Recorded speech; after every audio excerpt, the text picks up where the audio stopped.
What's up, everybody? It's Rick from Only Football. Kyle and I are bringing you another great episode of what's going on free agency. Aaron Rodgers going to the Jets? I don't know. We'll see. It hasn't been made yet. And will OBJ sign with a team finally? And we give you our 3 sleeper free agent signings from this free agent period that we think people are sleeping on. Let's get it.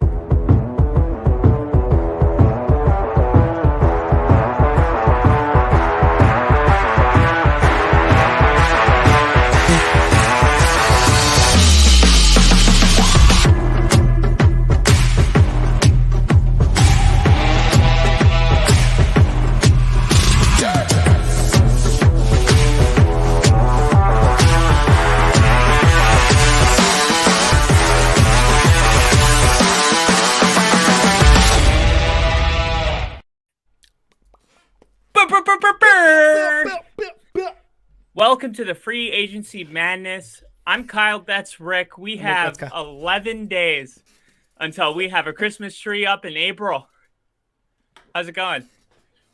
Well, I'll tell you one thing. I belong on this show more than that tree. No, I'm just kidding. I love it. I love the Christmas tree. He didn't mean it. Don't make me hug a tree in the middle of our podcast.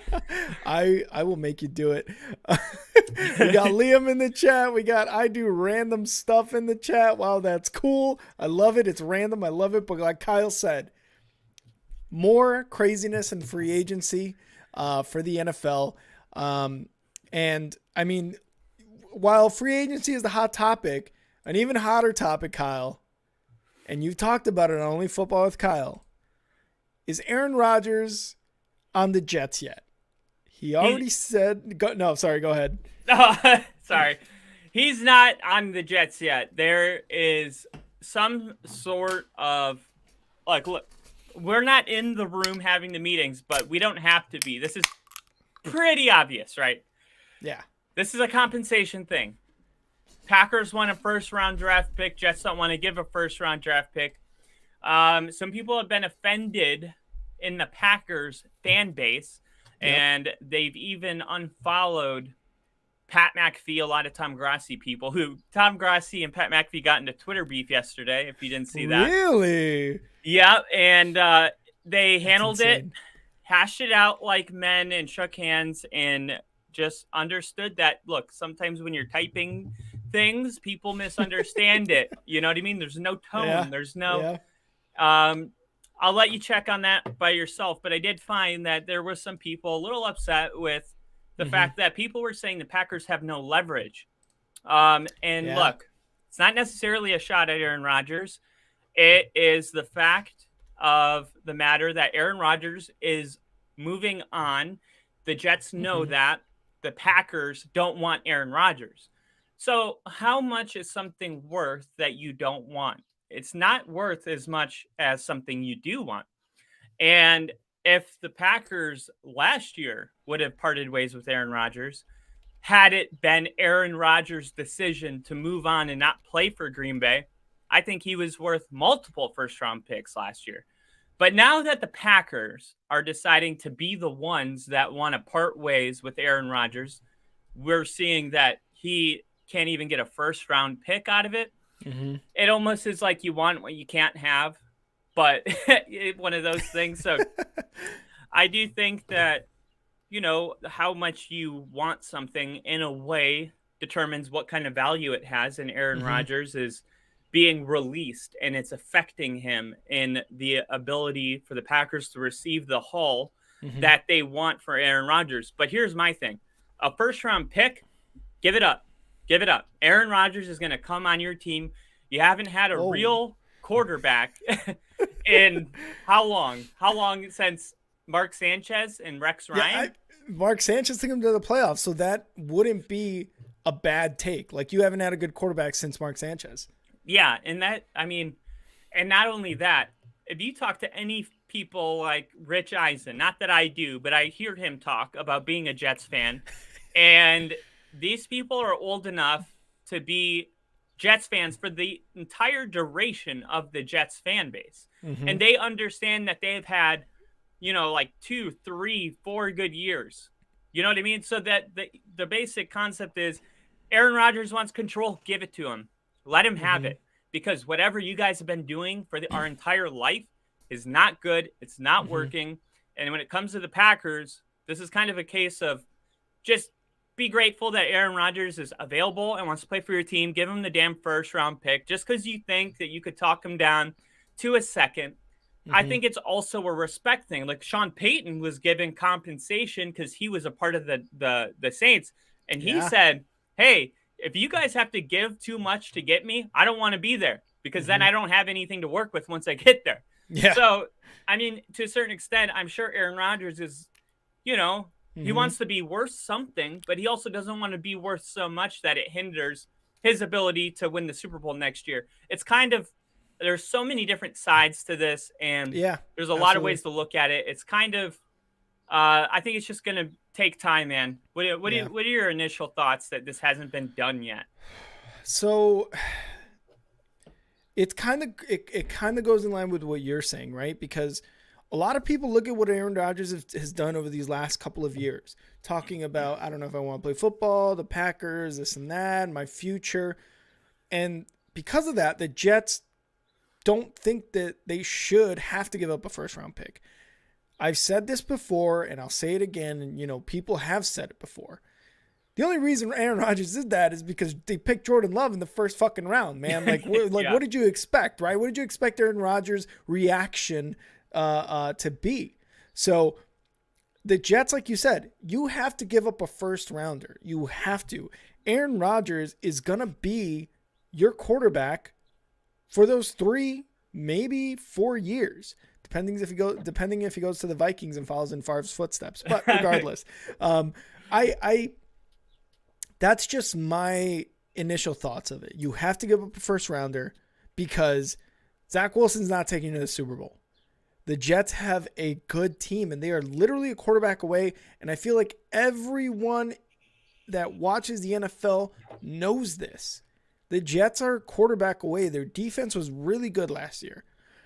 I think their defense will be better this year. Honestly, like Sauce Gardner was defensive rookie of the year last year. I think he's just going to improve. Their tackle, Quinnen Williams, he's a monster. Their offensive line is good. You got Garrett Wilson, a wide receiver. And if you've got Aaron Rodgers throwing to Garrett Wilson, a legitimate first round wide receiver talent, it's just gonna get better. They already signed Lazard, which we'll get into a little bit later. So that's one piece that Aaron Rodgers wants. Like the Jets are just being greedy at this point, dude. Like give up the first rounder. You've got a Hall of Fame quarterback sitting in your backyard going like, hey bro, you want me to go inside? You're going to have to give the Packers this first round, right? And it shouldn't be a problem for the Packers. The Jets just are being greedy, So those were my initial thoughts, seeing this news, reading stuff, hearing people talk about it. But man, I had a couple questions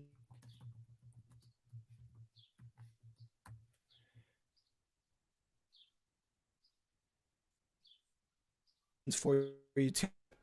Did I cut out there? I think I cut out there a little bit. Yeah, no, you're good.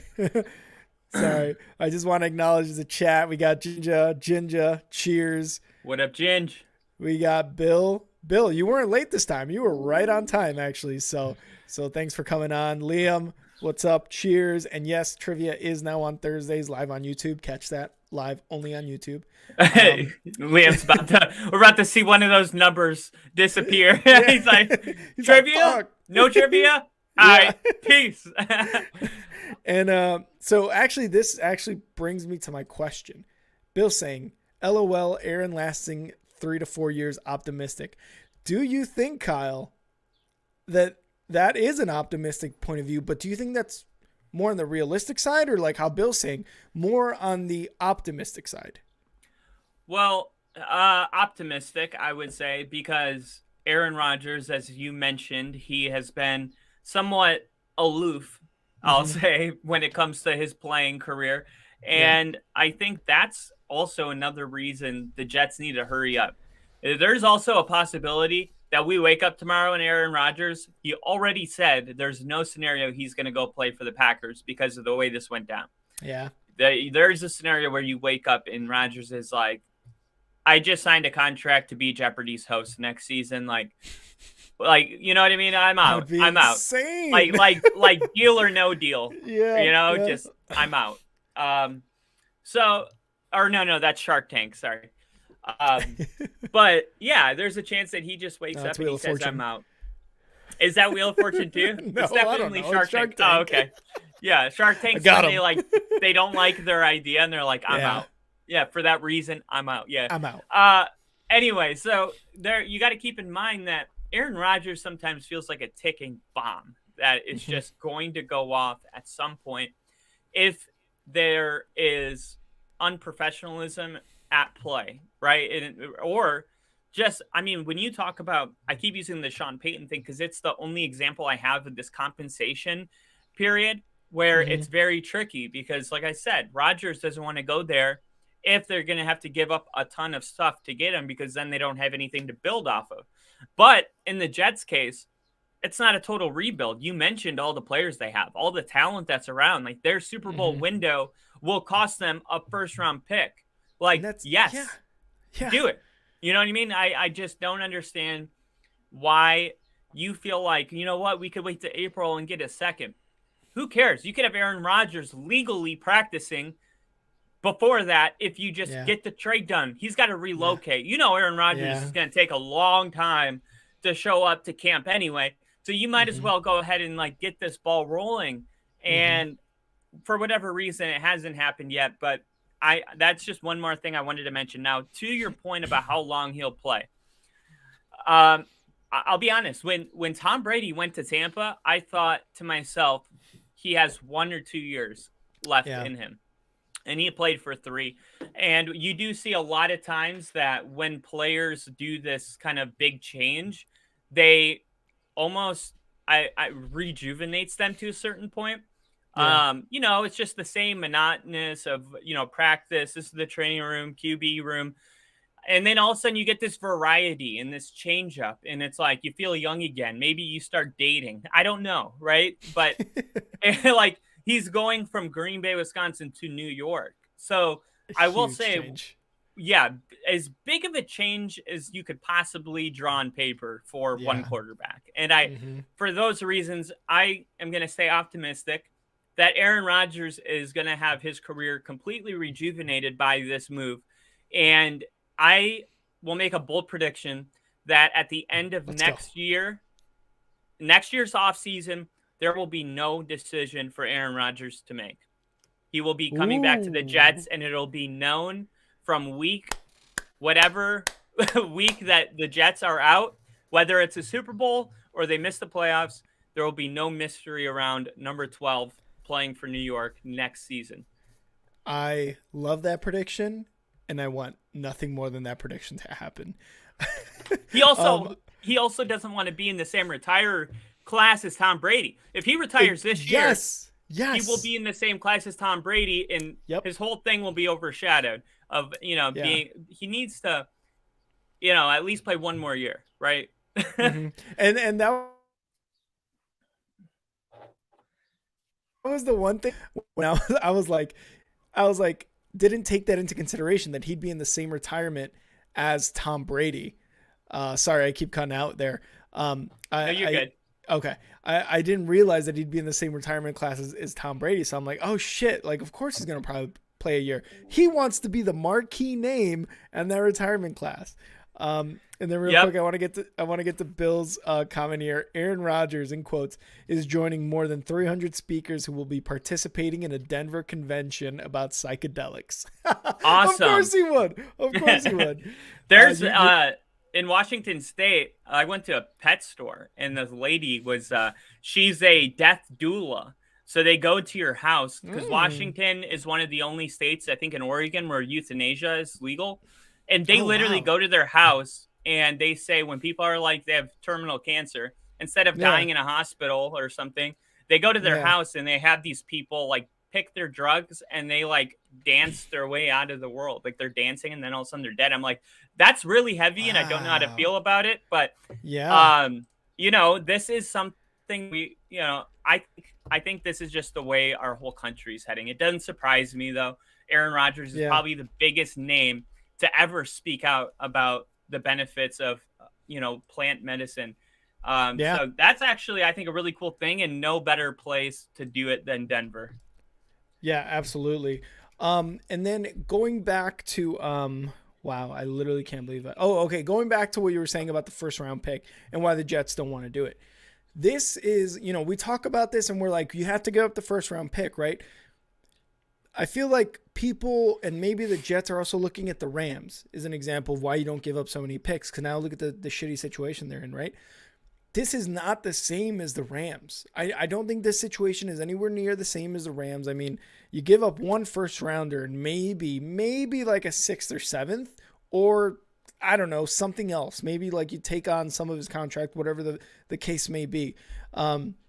This is nowhere near like the Rams. Like the Rams are just like, yep, take my fourth, take my third, take my first next year. F them picks. Yeah, exactly, right? Like this is nowhere near that. And I think maybe the Jets are seeing what the Rams are, reap what you sow, right? In that sense. And they're like, well, we're not going to give up a first for Aaron Rodgers because of what happened in the past. No, this is Aaron Rodgers. Again, you're a quarterback away from making the Jets relevant for the first time in a really long time since Mark Sanchez. Really, bare when you guys were in the playoffs. So I think that maybe another way they're looking at it is like the Rams did this, they gave up this many picks, and now look where they're at. It's like, no, this is not the same situation. The Rams gave up 4 years worth of picks. You're giving up a first rounder for next year, if not this year. And really, what do you need? What do you need right now? You need a quarterback. Yeah. Get the quarterback for a first rounder. It's basically like kind of like what they've been saying with the Bears. Oh, you got to trade Justin Fields so that way you can get CJ Stroud or Bryce Young. So then maybe he becomes Justin Fields. It's like, no, that doesn't make any sense. Why don't I just trade my first rounder for what they actually did, a number one wide receiver, because he's a number one wide receiver. Why take the risk? So that's what the Jets need to do. There's an old J. Cole song called "Love Yours." If you haven't heard it, I really suggest you listen to it. J. Cole is one of the best lyricists of our generation, I think. And his whole thing is there's always going to be a crib that's bigger than yours, or there's going to be a whip that's better than yours, but you're not going to be happy till you love yours. I really think that, and like, look, we're talking about a first round pick, but we don't really know. The Packers might be saying our price tag's 2 firsts. And even to that, I say do it. Because if Aaron Rodgers and the Jets work out, what is that pick? 29?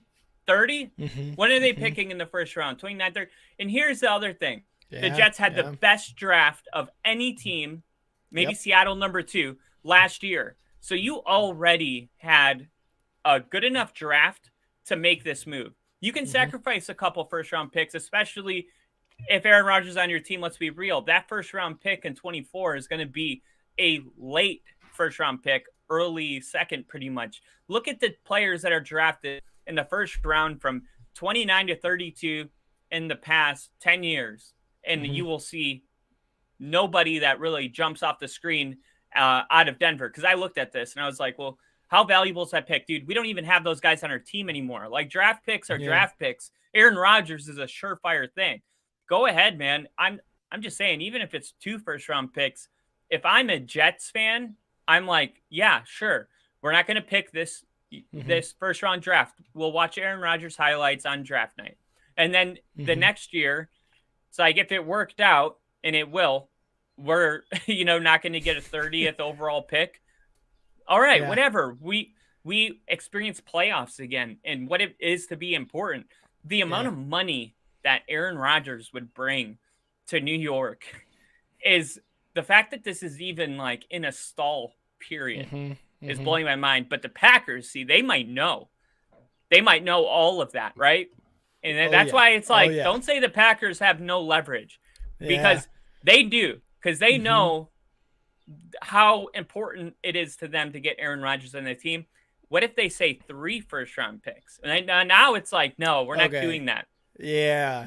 At that point, it gets a little crazy. And I gotta address this comment by Bill. He said, gonna speak for my New Jersey brothers. A first round pick for 2 years of Rodgers is just too much. He was 90% leaning towards retirement before the darkness retreat, and we don't trust him to stay for the long haul. The thing with that, though, right? And I think Bill makes a good point, but counterpoint to that is it's not necessarily a long haul if your defensive stars are already good. Your offensive guys are pretty damn good already, right? Like, you have the pieces in place minus a quarterback to what you said, make the Jets relevant again and possibly Super Bowl contenders. So I don't think it's necessarily a long haul. I think if Aaron Rodgers gave the Jets 3 years and the Jets only improved with pieces from either free agency or trades, not necessarily the draft, because like you said, they had the best draft aside from Seattle last year. It looks like the Jets can draft really well. And if they give up their 2 first-round picks, like you said, the second, the third, the fourth, the fifth, those rounds are going to be just as important as they always are in football. And they're going to produce good players. If they continue to draft the way they did last year, I don't see it being a problem. So while Bill said, for first round for 2 years, is it a lot? I don't think so. If in those 2 years you can make it to the conference championships, maybe even a Super Bowl, and even that third year when you do finally have a first round pick, maybe you even trade to draft a quarterback to be under Rodgers. No, but you don't do what the Packers did and you go, hey Aaron, you're here for the contract, we're starting you, but we are looking towards the future as well, right? Like you know what I mean? So I don't think it's a long haul necessary for the Jets. 3 years, I don't think for me is a long haul. Like 3 years is 3 playoff appearances. Yeah. And it's only a long haul when you have a rookie quarterback and rookie wide receivers and a rookie line and a bad defense, like the Bears, for example, shit like that. Can't afford it. You're in a rebuild. And to put the nail in the coffin here, look at this is the 2021 first round draft. Okay. So if you look at picks 1 through 11, you got like Jamar Chase, Jalen Waddle, Kyle Pitts, Trevor Lawrence, Trey Lance, J.C. Horn, Patrick Surtain, Devontae Smith, right? All first round picks are not created equal. Look at that's pick 1 through 10. Let's go here to where they would be picking at 28. Peyton Turner, Eric Stokes, Gregory Rousseau, Jason Owe, Joe Tyron. That is the 2021 draft in the first round from 27 to 30. In 2020, the year before that, we got Jordan Brooks, Patrick Queen, Isaiah Wilson, Jeff Gladney, Noah Ibiganoa, Clyde Edwards-Helaire, probably the best at 32. You see what I'm saying is, like, if you're picking late in the first round, and like, look, let's see who Joe Burrow, Chase Young, Tua Tagovailoa, Justin Herbert, Isaiah Simmons, those top picks are very important, right? The idea is that you get Aaron Rodgers, that first round pick, you're giving up Clyde Edwards-Helaire. You're not giving up Jamar Chase. Okay.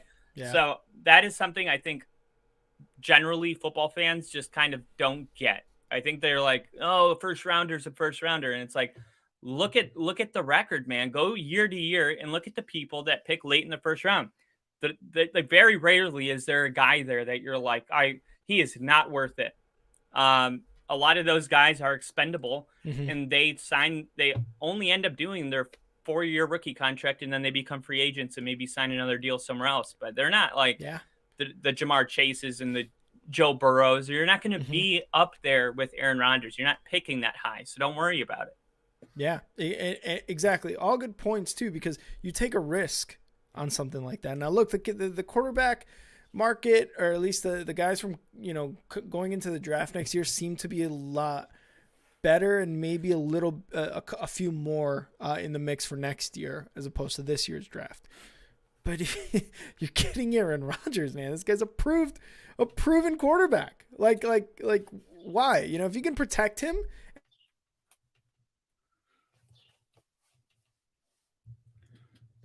And I keep blacking out. I apologize. I don't know I what's got going on you. with my internet. There he is. Okay. Yeah. Were you able to hear me what I said or no? You like went blank for a second. Okay. So I'm saying, like, again, you're taking a risk on a first round quarterback. The next year's crop of quarterbacks are supposed to be better. But again, you're taking a risk versus giving up 2 first rounders for an Aaron Rodgers who, has a proven quarterback, veteran, Hall of Famer, all this and that, right? All that stuff. Again, I feel like it makes sense, And real quick, I want to acknowledge the chat. Eric, we got Eric in the chat. Cheers, Eric. Thanks for joining. He's saying the Packers have all the leverage in the world, and that is Aaron willing to commit? There's only 2 years left on his contract, but I think the only thing I think about the committing part was that the Packers were not ready to commit when they drafted Jordan Love and they didn't talk to him. What did he say on the Pat McAfee show, right? Like, I just wanted them to talk to me. I just wanted them to be like, hey, we're thinking of drafting a quarterback in the first round because we were looking towards the future. We want to, and the Packers have done this quite a bit, right? Like we were talking to Tyler, the Packers fan, on our Interview 32 series coming up. So stay tuned for that. And we were saying the same thing. He said the same thing. I'm sorry. The Packers have done this to countless players in their, the last decade and a half. So is it really a surprise that Aaron Rodgers doesn't want to commit to them? Like, come on, right? Yeah, it's just more of the same song that's been playing for a long time now. There's another guy that's kind of, I would say, having some issues in the free agent market. Mm-hmm. Probably the hottest name that is unsigned besides Aaron Rodgers. Yep. And it's a guy that played in New York and had one of the greatest catches of all time. But then he had, I think he was undoubtedly the best wide receiver in the NFL considered that year. The year after, went to Cleveland. Big brand guy, Nike, in music videos with Drake. Just a big personality, big name. Yeah. And probably one of the best footwork wide receivers you'll ever see. If you ever watch him with a soccer ball, you'll see that. Wow. But he's been hurt, 2 significant injuries back to back. He hasn't found his home yet. A lot of people are saying $20 million is a lot of money for a guy that's, hurt year after year for the last 2 seasons. Now, here was what we saw from Twitter, which I've learned is a really great place to be. Thanks to Rick. It is. It's great. Odell went on Twitter and said $20 million a year. Where did I ever say I wanted $20 million a year? I was never quoted saying that. Yeah. He said, I'm just not going to play for 4 or something like that. So yeah, he said 4 is not enough. 4 is not enough. But I never said 20. Yeah. It just seems like there's a disconnect going on here. Where is it, do you think? OBJ, like you said, big name, big star. Is he worth 20 million? No. But did he say that he wanted 20 million? Again, probably not. There's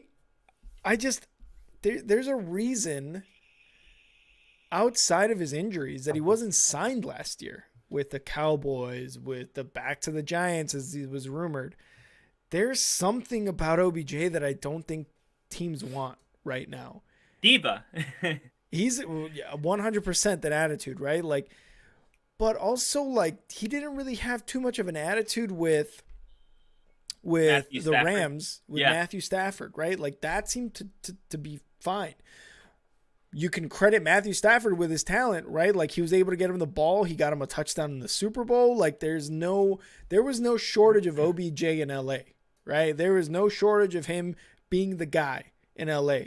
I just think there might be a little bit something else. Maybe the what was it? Was it an ACL, right? 2 years so far in his career. MCL, maybe ACL. Maybe there's something there. He's a little bit older. I think he's 31? Yeah. 30, something like that. 30, 32 probably. Yeah, and look, we're talking about, paying Aaron Rodgers however many millions of dollars he wants per year, but this is quarterback, man. This is a different beast. Aaron Rodgers, I mean, Tom 30. Brady was. It's only He's 30. 30. Okay, only 30. You lose a step though with those 2 ACLs. You're getting a little older. You can't really. You haven't caught 1,000-yard receiving season in a really long time, 3-4 years or so. It's been a while. I don't know, man. It just seems like he wants a little too much too soon, and he hasn't really proven himself, even with a Super Bowl ring, right? Because he got hurt in the Super Bowl. So, like, I don't know, man. I would if I was the Bears and I hadn't gotten DJ Moore, I probably would want OBJ, just for maybe even being just like a scapegoat for the offense, right? Like, hey, I'm OBJ, come guard me. Oh, quick little slant to Chase Claypool to Darnell Mooney. I don't know, man. I'm thinking about this and I'm like, okay. Said these conversations. Yeah, I was gonna say. No, you're good. You're good. If the number isn't 4 and let's say the number is 5, I feel like there would be teams lined up for that. I mean, don't you think that there would be a lot of teams interested in bringing in Odell for even 6-7 million a year? I mean, because the ceiling on this is very high, right? If you're paying a lot of money, it's a high risk reward scenario. But if you're not paying more than $8 million a year, I would take him. Honestly, I'm trying to think of like some wide receiver. How much I'll look this up really quick, but I think that is totally a good number that I think two people could agree on is about 8-9 million a year. And I think Kansas City, Buffalo, Cincinnati, Baltimore, back with the Rams. These are teams that make sense to me. Somebody that's a contender, he's at an age where he wants a ring. He doesn't want the money. Yeah. He's chasing a ring, not money. So he's got money, doesn't have a ring. So he's going to go to a contender, but why haven't they offered it? I don't know, man. You said it earlier, the divaness, the whole like, if he's unhappy with the offense, he's going to make it known. His dad's going to make it known. And it's kind of also like dude, it's just hard to pinpoint what the actual issue is. I really think it's the injuries. Couple that with the fact that he hasn't really done what he used to do as far as like 1,000-yard receivers. You know, we put this milestone on wide receivers that are 1,000 yards per season that we expect from like wide receiver ones. Yeah. And he hasn't done that in a while. Again, it's just the injuries. He thinks 4 is too low. Okay, cool. But you don't want 20 million. So what do you want? Like, do you want that $9-8 million range? And what team will want to put you on their roster for multiple years? Well, you got to look at that too. Yeah. I looked this up, dude. The Giants, man, I know, Bill, some of the stuff they do really freaks me out. And here's something I'm using overthecap.com. I always use that website for this stuff. They have really fast updating when players get signed and stuff. So DeAndre Hopkins is making $15 million a year. Michael Thomas, like we talked about, makes $13 million a year. Devontae Adams makes $12 million a year. There's a guy almost making double that. Kenny Golladay makes $21.1 million a year. You're paying over $20 million a year for Kenny Golladay? What? Over Devontae? I mean, is there something that I'm missing about that equation? It's dude, Christian Kirk, when he signed for the Arizona Cardinals, fucked up the wide receiver market. That's what Christian Kirk did. Remember we talked about only making 7.5 a year though. Yeah, but his contract overall. Remember we talked about it last season? We're like, Christian Kirk is getting how much? Yeah. $72 million over 4 years. Who is Christian Kirk? What has he done, right? Yeah. So he fucked it up. And Bill's saying right here, Aaron Rodgers had OBJ on his wish list for the Jets to pick up, right? Like they got Corey Davis. They're paying Corey Davis $13 million a year. He's like He's a 1, 2, 3, 4, 5, 6, seventh highest paid receiver in the league. Corey Oh Davis. my god, you gotta cut that fucker post June 1st. You This is gotta what I'm cut saying. him. Why is Kenny Galladay making 20? You know what they should do? They should cut Kenny Galladay and sign Odell Beckham and whoever the hell else. They could get DeAndre Hopkins and Odell Beckham for Kenny Galladay money. And they should do it. Dude. And we got John in here. John in the chat. John, appreciate you coming on. Cheers. He's saying I'd give OBJ 10 million. And OBJ is a wide receiver one on a lot of teams in this league.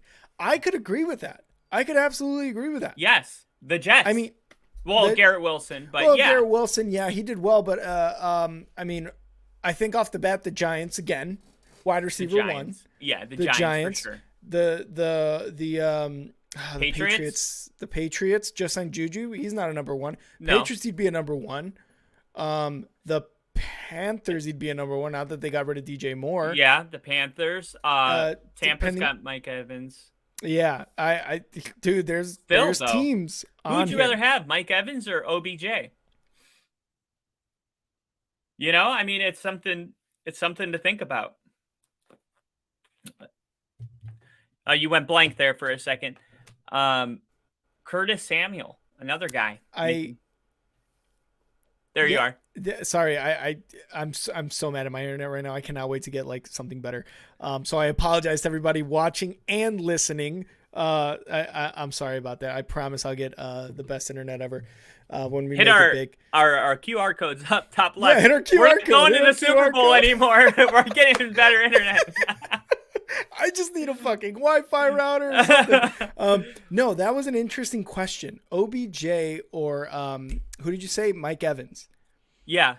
Who would you take? I'm kind of torn here. I think Mike Evans. I'm leaning more towards Mike Evans. I would lean more towards Mike Evans because of recency bias. But when it comes to ceiling, I think OBJ might be what you need. You just brought in a quarterback who we'll talk about in a little bit. And never mind. What happened? That quarterback that they brought in today, they're not going to bring in OBJ because they have a history. Who? Baker Mayfield and Odell Beckham. No, you don't want to bring him there. You don't want to bring him there. But that's just one example of these like fringe wide receiver ones, right? We're not talking about the Hopkins and the Devontae Adams. We're talking about these other guys that Odell Beckham could get back to that level. He could be, dude, last time we saw him, he was the best player in the Super Bowl. In the Super Bowl, he scored the first touchdown. He was immediately a factor, and he was a huge reason the Rams won it. So I just don't know how him not playing last season, like I understand because your image isn't out there. There's no highlights. You're kind of low, but this was a great year for Odell to wait because the receiver market is dry this year. The biggest wide receiver that happened was DJ Moore to the Bears, which is nothing to sleep on. But we had, last season where it was like Devontae Adams and some other guys. There was none of those names out there. OBJ is the biggest name, but I think what OBJ is not saying, he's saying 20. I never said 20, but 4 is too little. But he's also not saying so is 9. You know what I mean? Like he's saying maybe someone offered 4, but if he were completely honest, he might be saying I never said 20, but 9 is too little. We don't know what that number is because it's not what he said. It's what he isn't saying. What is his number? I never said 20, but 20 is nice. Yeah. And Ginger's in here. The market is only going to go up and up, man. That's the reality of it. Exactly for the wide receiver market. You saw Jacoby Myers, too. He was probably the other bigger name other than OBJ, right? And he just recently got signed. And Bill, I completely forgot about this. Galladay is gone. He was gone the first moment we could. So we could look at their contract and be like, okay, thank God. Right? Like thank God. Oh, okay. I wonder who. Oh, okay. Let me see. Oh, my bad. It was 1 year. It was in 2022. Right now, DeAndre Hopkins is the biggest contract, making $29.9 million. Wow. That's his cap number. Cooper Kupp, number 2, Amari Cooper, Mike Evans, DJ Moore, Cortland Sutton, Allen Robinson. Yeah, that's why they Mm-hmm. got rid of Allen Robinson. Tyler Yep. Lockett. Yep. This list makes so much more sense than the last list. I feel so much better. I'm That's like, dude, I need to this be a is GM why if this is what's going on. this is why Kyle and I need like, oh god, we need like producers. We need guys to like fact check us on the spot. We're looking for 2 producers. Kenny We'll pay Galladay. you in beer. It's gonna be fun. No, but yeah, man, that list makes much more sense. It's just more realistic. And Bill's here Mike saying Evans. if Kyle, Sorry, go ahead. Mike Evans. No, I was gonna say Bill's here saying if Kyle's right about ring chasing, the Pats aren't going to get OBJ to a Super Bowl. That's true because they're Very dealing true. with their own quarterback BS right now, right? Like whether Mac Jones is the guy or not, right? So there's your dilemma though, is that the teams yeah. that are in a window don't have money really. Exactly, and Unless that's what Bill was saying. Maybe Yeah, that's what Bill was saying. Like he wants to go, but he may want to go back to the Giants. Giants don't have the money for it. They just don't have the money for it. They get them in, fuck them, and I'm sure Bill knows quite a bit about that, so he's probably kind of not mad about that. Exactly. Appreciate you. But look, you and I had to sit there and think about the Mike Evans thing. Like we really, went back and forth on that. And Mike Evans is, what was it, the 4th highest here? Here it is. Mike Evans is the 4th highest paid receiver, making $23 a year. So the fact that we had to sit here and think about it lets you know that Odell's definitely not worth 4.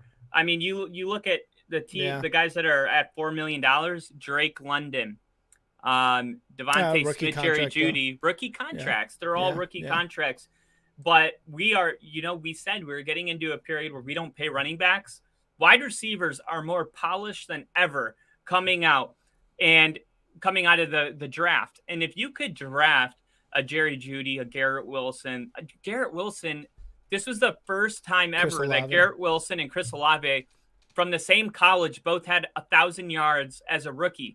That's the first time that's ever happened. So receivers are more polished than ever. So why spend, $29 million on DeAndre Hopkins when you can just draft the next Garrett Wilson for $4 million? Yeah, dude.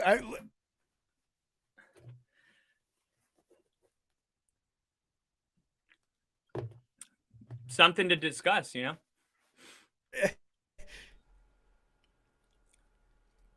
was gonna say, yeah, you said it, dude. Like, wide receivers are coming out of college, and we've talked about this. We've talked about this from the early days of Only Football when we were doing preseason predictions and stuff.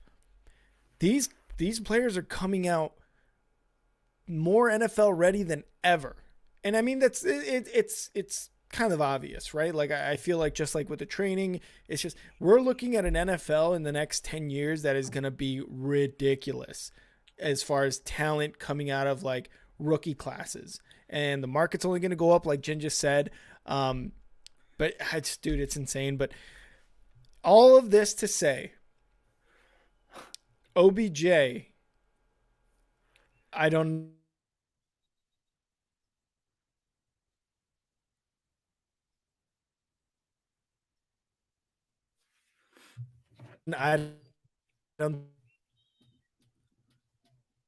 I cannot see him signing with a team. I don't know. What do you think, Kyle? And that is also, if I was going to play devil advocate to what we've already discussed, if these players are coming out of college more polished and better, draft picks aren't nothing. And we talked about how those late round draft picks haven't produced much talent. But if it's really getting to a point where these college players are getting more and more pro ready, then late round draft picks are worth a lot, especially let's say in 2024 when Garrett Wilson is about to end his rookie contract and become the highest paid receiver in the NFL. Then all of a sudden that late first round pick is your get out of jail free card from paying Garrett Wilson a shit ton of money. So I mean, there are a lot of sides to this. I still would take Aaron Rodgers, but this next segment, this Odell Beckham thing, is really interesting because it does make you go back and almost contradict what we said earlier about draft picks. But at the end of the day, like a late round draft pick is a late round draft pick. Odell's going to be going to a contender, and it's probably going to be the Chiefs because, look, they just got rid of Orlando Brown, and that was something that we can – you want to get into that right now? Oh, well, before we get into that, let's wrap this OBJ one up, and then we'll go into the ad for sure. Okay. Yeah, so I'm looking at teams that are contenders that are also clearing cap space. And the Chiefs, by not paying Orlando Brown, are definitely on that list. The Bills haven't made many moves besides moving their players. They haven't been taking players. They've been you guys got the linebacker, right? From Buffalo. Jermaine Edmonds. And yeah, I mean, it's possible that just like the Aaron Rodgers deal, this is at a standstill, but it's just not being as publicized as the Aaron Rodgers deal. So we don't know, but I'm pretty sure there is a compensation back and forth going with many teams because he has an agent, unlike Lamar Jackson. Yep, exactly. And sorry, I left you on a cliffhanger there, Bill. He's like, all this to say, cliffhanger. Like, shit, I blacked out right there. But I don't know if OBJ is going to sign with the team. I don't think he's going to, but this is also coming from the guy who said that Aaron Rodgers was going to retire. So don't take anything I say, for Bible. What I say, definitely take it. Yeah. Kyle is on the phone with Adam Shefty at all times. God, dang it. Hold on. Right now? What? Odell? What? Sorry. He's like, all right, XFL news. Get the fuck out of here. Let me go ahead and verify that with NFL.com because they released it first. We will see. We will keep you guys in tune with the OBJ saga. But real quick, let's show the main event. The show from Star 6 Media that goes into AEW, WWE, MMA, and boxing. We're going to play a quick clip and then continue Only Football after that. What's going on, everybody, and welcome to the main event of the evening. Alongside my brother from the same mother, Enrique Contreras, I'm Jose Contreras, and we are here to bring you guys all the latest and greatest topics in combat sports. That's right, Jose. We're going to talk WWE, AEW, UFC, boxing, all of mixed martial arts. We'll even get into the backstage stuff, all the controversy. Just make sure you tune in every Tuesday at 9 p.m. And like I said, we'll be here, guys, next week. Rick, we'll see you, man. All right. Go check out the main event again, Tuesdays, 9 p.m. Central here on Star 6 Media, as well as Only Football, brought to you by Star 6 Media. All right, Kyle, let's continue Only Football. And let's talk about some more signings, extensions, trades, all that good stuff here in the NFL. What were some of the ones you wanted to go over first? All right. So I think we have to start with the biggest ones. And I'm going to say that right now it's Baker Mayfield. So Baker Mayfield has become, I want to say this accurately, but probably the best journeyman quarterback available. He, was drafted #1 overall pick, dressed like Brett Favre, the exact outfit. And the expectations were just high as it was for any first overall pick.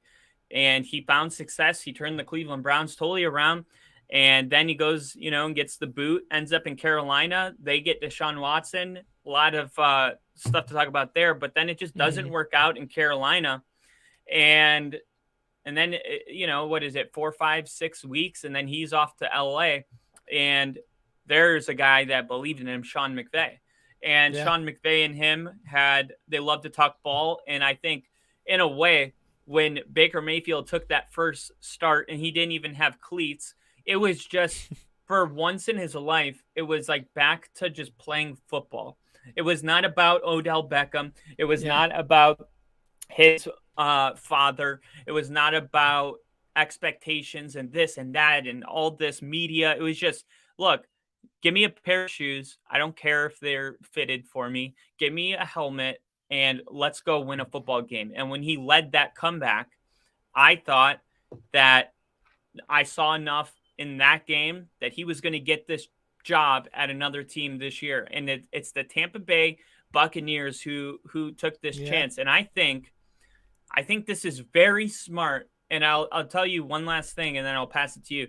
I was watching a game with the Browns, and they were going back and forth with, I think, the Ravens with Lamar Jackson. And it was like 49 to 40, 52, something crazy. And it was like one of the best games I ever watched. And I remember this was like 3 years after Peyton retired. And I was thinking, I want a Baker Mayfield on my team.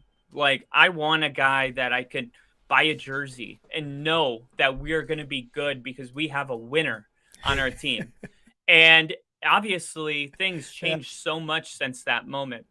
And I still believe in Baker Mayfield, and I still believe he can be that guy for a team for a long time. And I know it's an unpopular opinion, but I also think, we've talked about it, people are a victim of their environment, and people are drafted to toxic places. And it's no wonder that those same franchises can't get a good quarterback for decades. Why is it that, the Patriots draft these players that are good role players, or they haven't been a good draft example, but you know what I'm saying? Like, functioning organizations create great players. They have good coaches. They have good trainers. They have good medical staff. Everything is operating good. And I just felt like, from the moment that Baker got drafted to the Cleveland Browns, who was like the bottom feeder of the NFL, to getting tossed to Carolina, who ends up firing their coach in the middle of the season.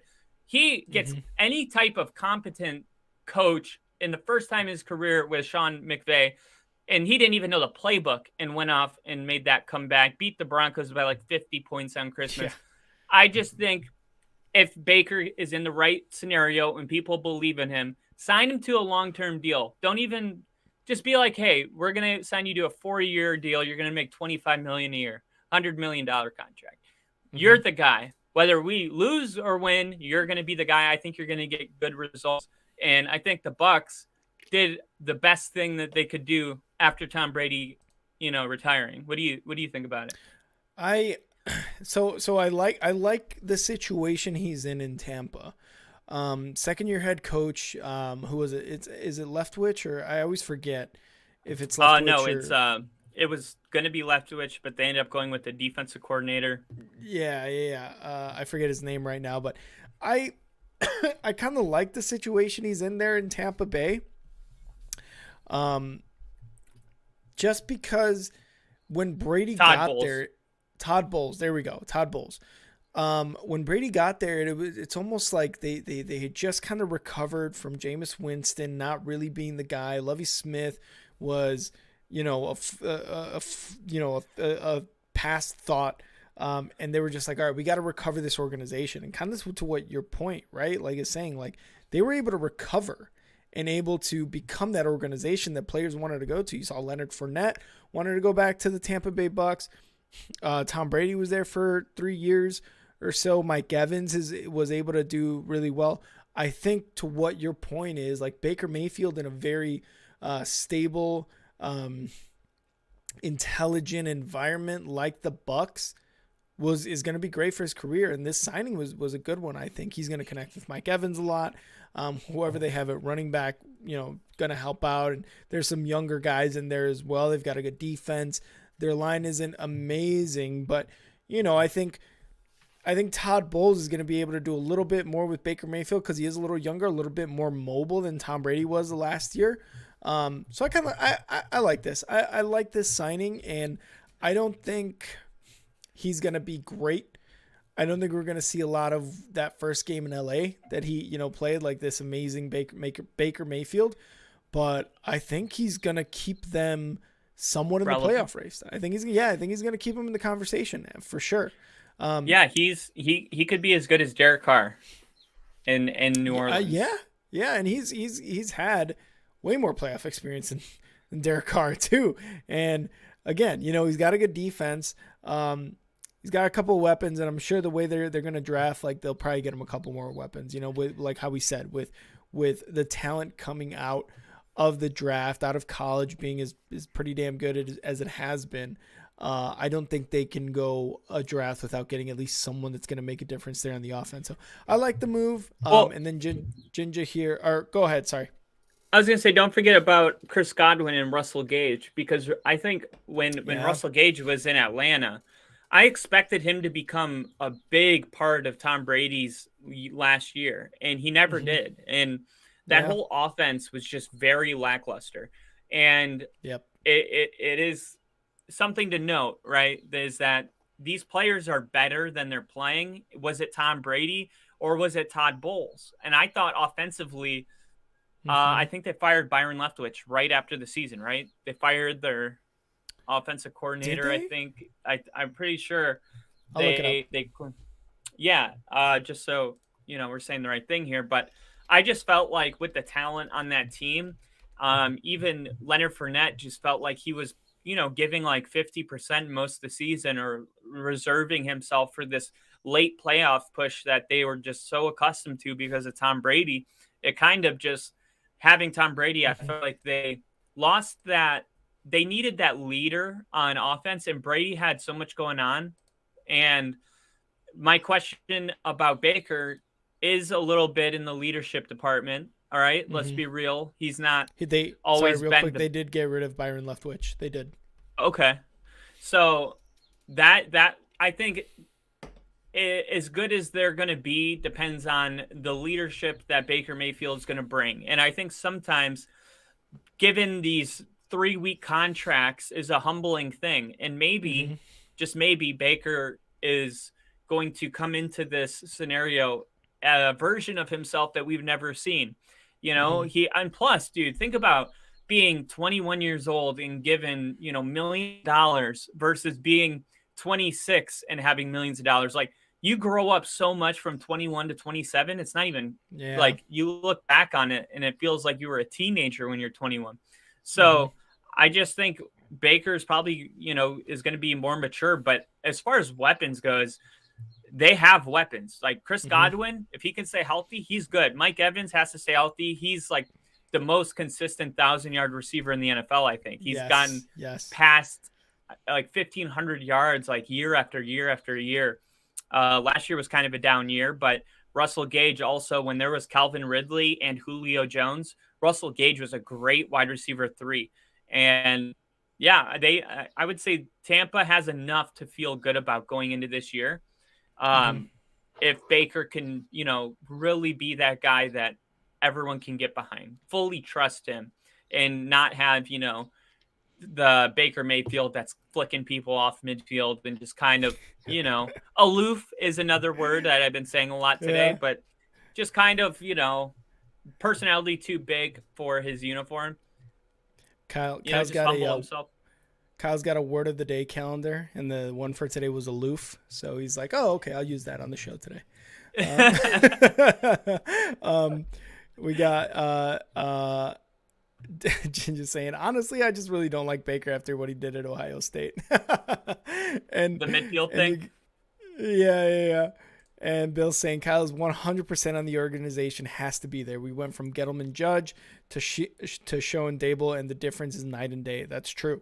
100%, right? Like that just has to be a thing. And talking about the Giants, they made a huge splash. A lot of us, one that I did not expect when I heard when I saw the breaking news, they got Darren Waller.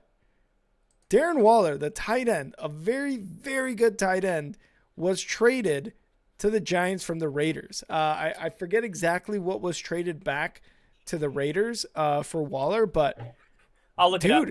Yeah, Daniel Jones, man, and Bill, I'm sure, is very happy about this. Daniel Jones has a legit weapon at tight end. Someone that John Gruden said was one of the best football players he has ever seen. Yeah, athletes, I think is the word he used. Or athletes, yeah. 2023 third-round pick. So, look, when I see this, that is amazing. But when I see this, I think Josh McDaniels is fucking toxic.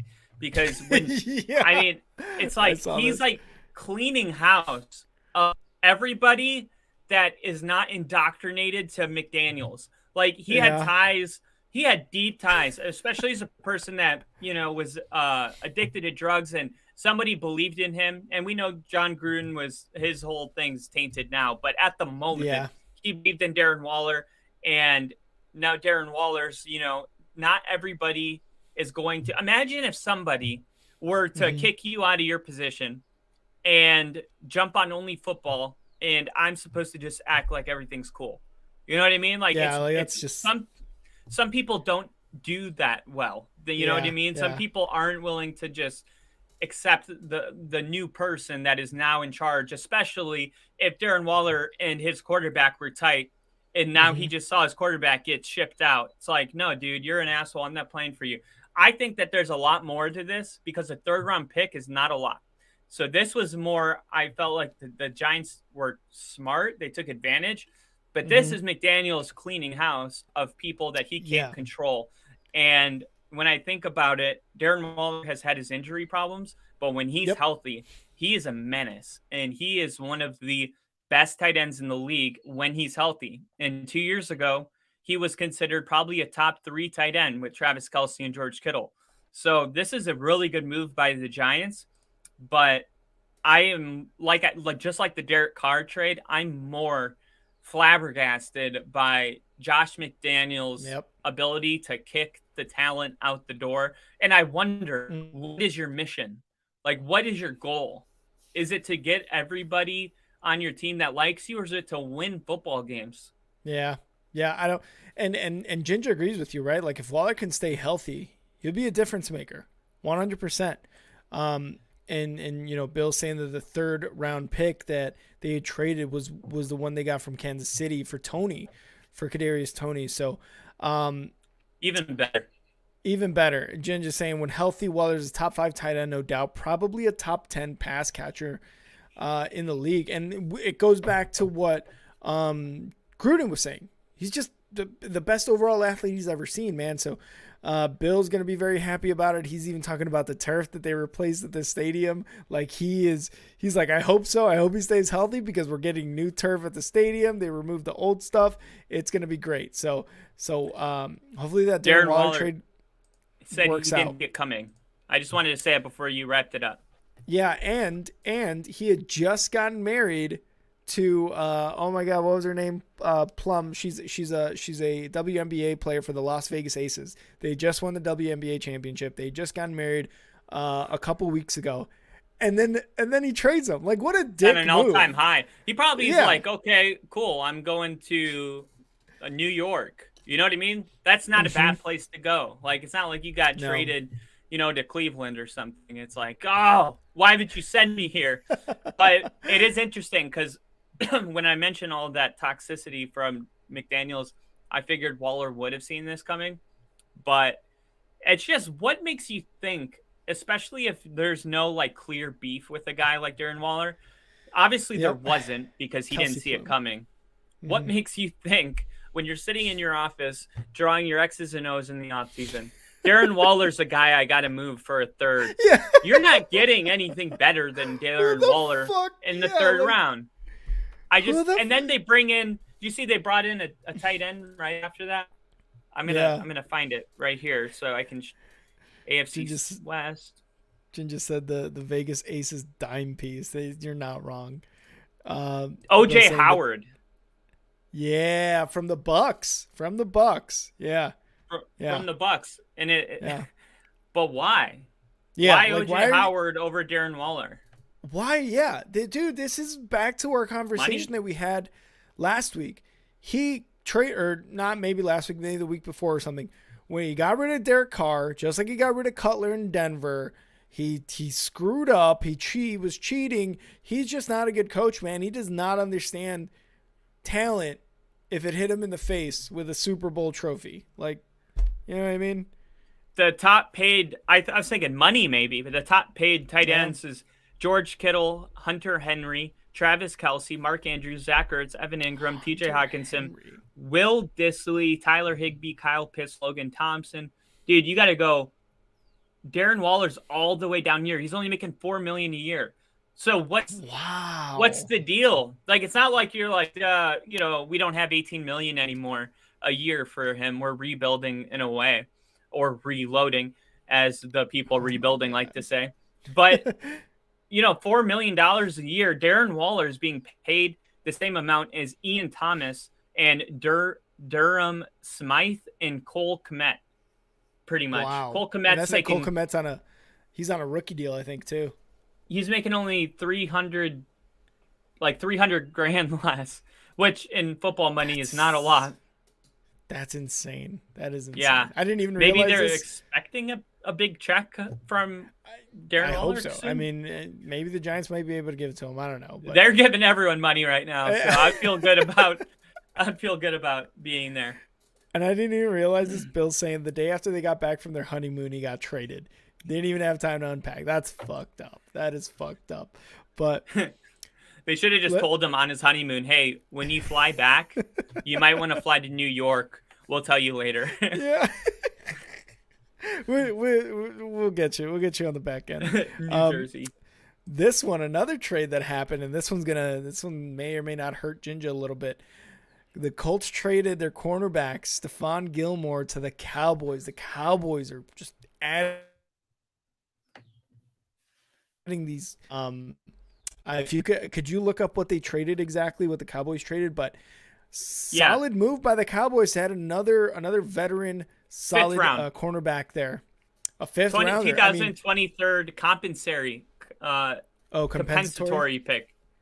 Wow, that's not bad. That is not bad. Dude, for it's a Stephon free Gilmore. pick. Yeah, I mean, honestly. And Stephon Gilmore's a little on the older side, and I don't think he was as good last year with the Colts as he was before. But he was tough last year. Yeah, he's still got some good years ahead of him. He single-handedly won the Thursday night game. I think it was the first game we streamed, the Broncos-Colts game.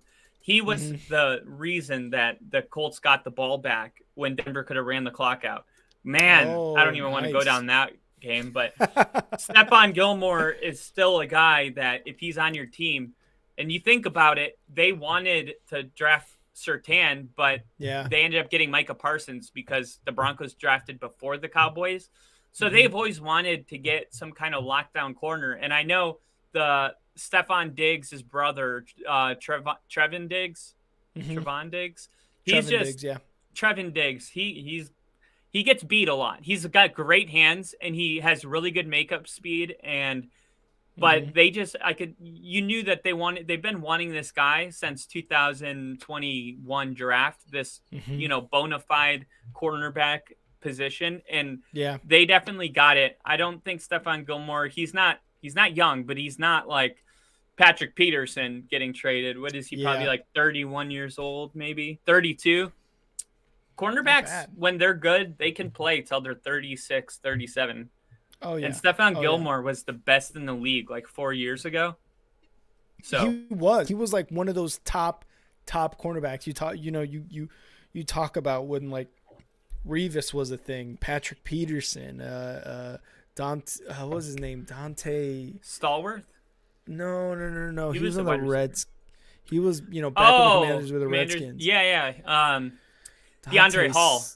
DeAndre Hall, not Dante Hall. Yeah, DeAndre Hall. Or no, was it Dante Hall? I think it was Dante Hall. Dante Hall. Yeah. Okay, so I had the first name, you had the second name. We don't do names here on OnlyFans. But together we're perfect. Yeah, together we're one. And Jinja saying that was an absolutely atrocious trade. I think we may just be trying to free up money to get Lamar, which we will want to talk a little bit about that a little later. And he says he agrees with you. He single-handedly won 3 of our 4 games last year. It's tough to give that one up for compensatory 5th round pick or 4th round pick, whatever it was. It's tough when you got a difference maker like that, just traded away like that. What's the deal with that? It just seems like there's so many things that we go through, and the value. Dude, CMC was literally acquired with just compensatory picks. Now that they got them, you look at it and it's like, what did you get? What did free? It was free. A free CMC on your team. I mean, you got to pay him like the second highest, but still, I mean, the fact that they didn't haul in like 2 firsts or even a first and a second is just mind-boggling. And this is another one. Stephon Gilmore is definitely, if you're gonna move off of him, it just seems like these owners may be talking to each other way too much at the combine, because I didn't realize that the combine is like spring break in Indianapolis. All the owners get together and get wine drunk at fancy restaurants, and they all just like, I'm just led to believe that there's no leverage once they say too much. Like the Cowboys Jerry Jones might have been like, yeah, we want to get a cornerback. And then the freaking Colts are like, we just need to get off of our contracts. And then the Cowboys know, like, hey, you know what I mean? They just need to free up the money and offer this. And they're like, sure, because they lose their leverage when they open their mouth. You know what I mean? Oh, fucking cow. Let's move on to a few more because there were a lot of signings and stuff. Yeah. So just to get, I kind of got them in groups here. Quarterbacks, other quarterbacks that were signed. Andy Dalton went to the Panthers. Jacoby Brissett to the Commanders. And then Sam Darnold went to the 49ers. Which, I mean, Andy Dalton to the Panthers. Underrated signing. You think so? No, I was like, no way. I was like, there's no fucking way. The Red Rifles back in the East. Back in the East Coast, Red Rifle. So Andy Dalton to the Panthers, Jacoby Brissett to the Commanders, Sam Darnold to the 49ers. Sam Darnold just seems to be, I think, maybe like a bad safety because Brock Purdy got hurt pretty bad. Trey Lance still hurt, probably. Will continue to get hurt. Andy Dalton, Jacoby Brissett seem to be more of those bridge type of moves. The Commanders don't necessarily, I mean, they got Sam Howell. Who knows what he is or what he will become, but Darnold to the Panthers seems more like another bridge quarterback situation for him. Which one do you like the most here out of those three? There's one more I would put in this group, and it's Mike White to the Dolphins. Yes. That I feel like that's kind of the same group. But out of the three you named, I'll say out of those four, Mike White to the Dolphins I like the most. But out of the three, that I would say Sam Darnold. Look, he's just there as some kind of insurance in case Brock Purdy gets hurt. And what that does tell me is that they are probably shopping Trey Lance. And we talked about Trey Lance not being talked about publicly, but Trey Lance is definitely somebody that I could see Carolina. I thought maybe Tampa would make a move for Trey Lance.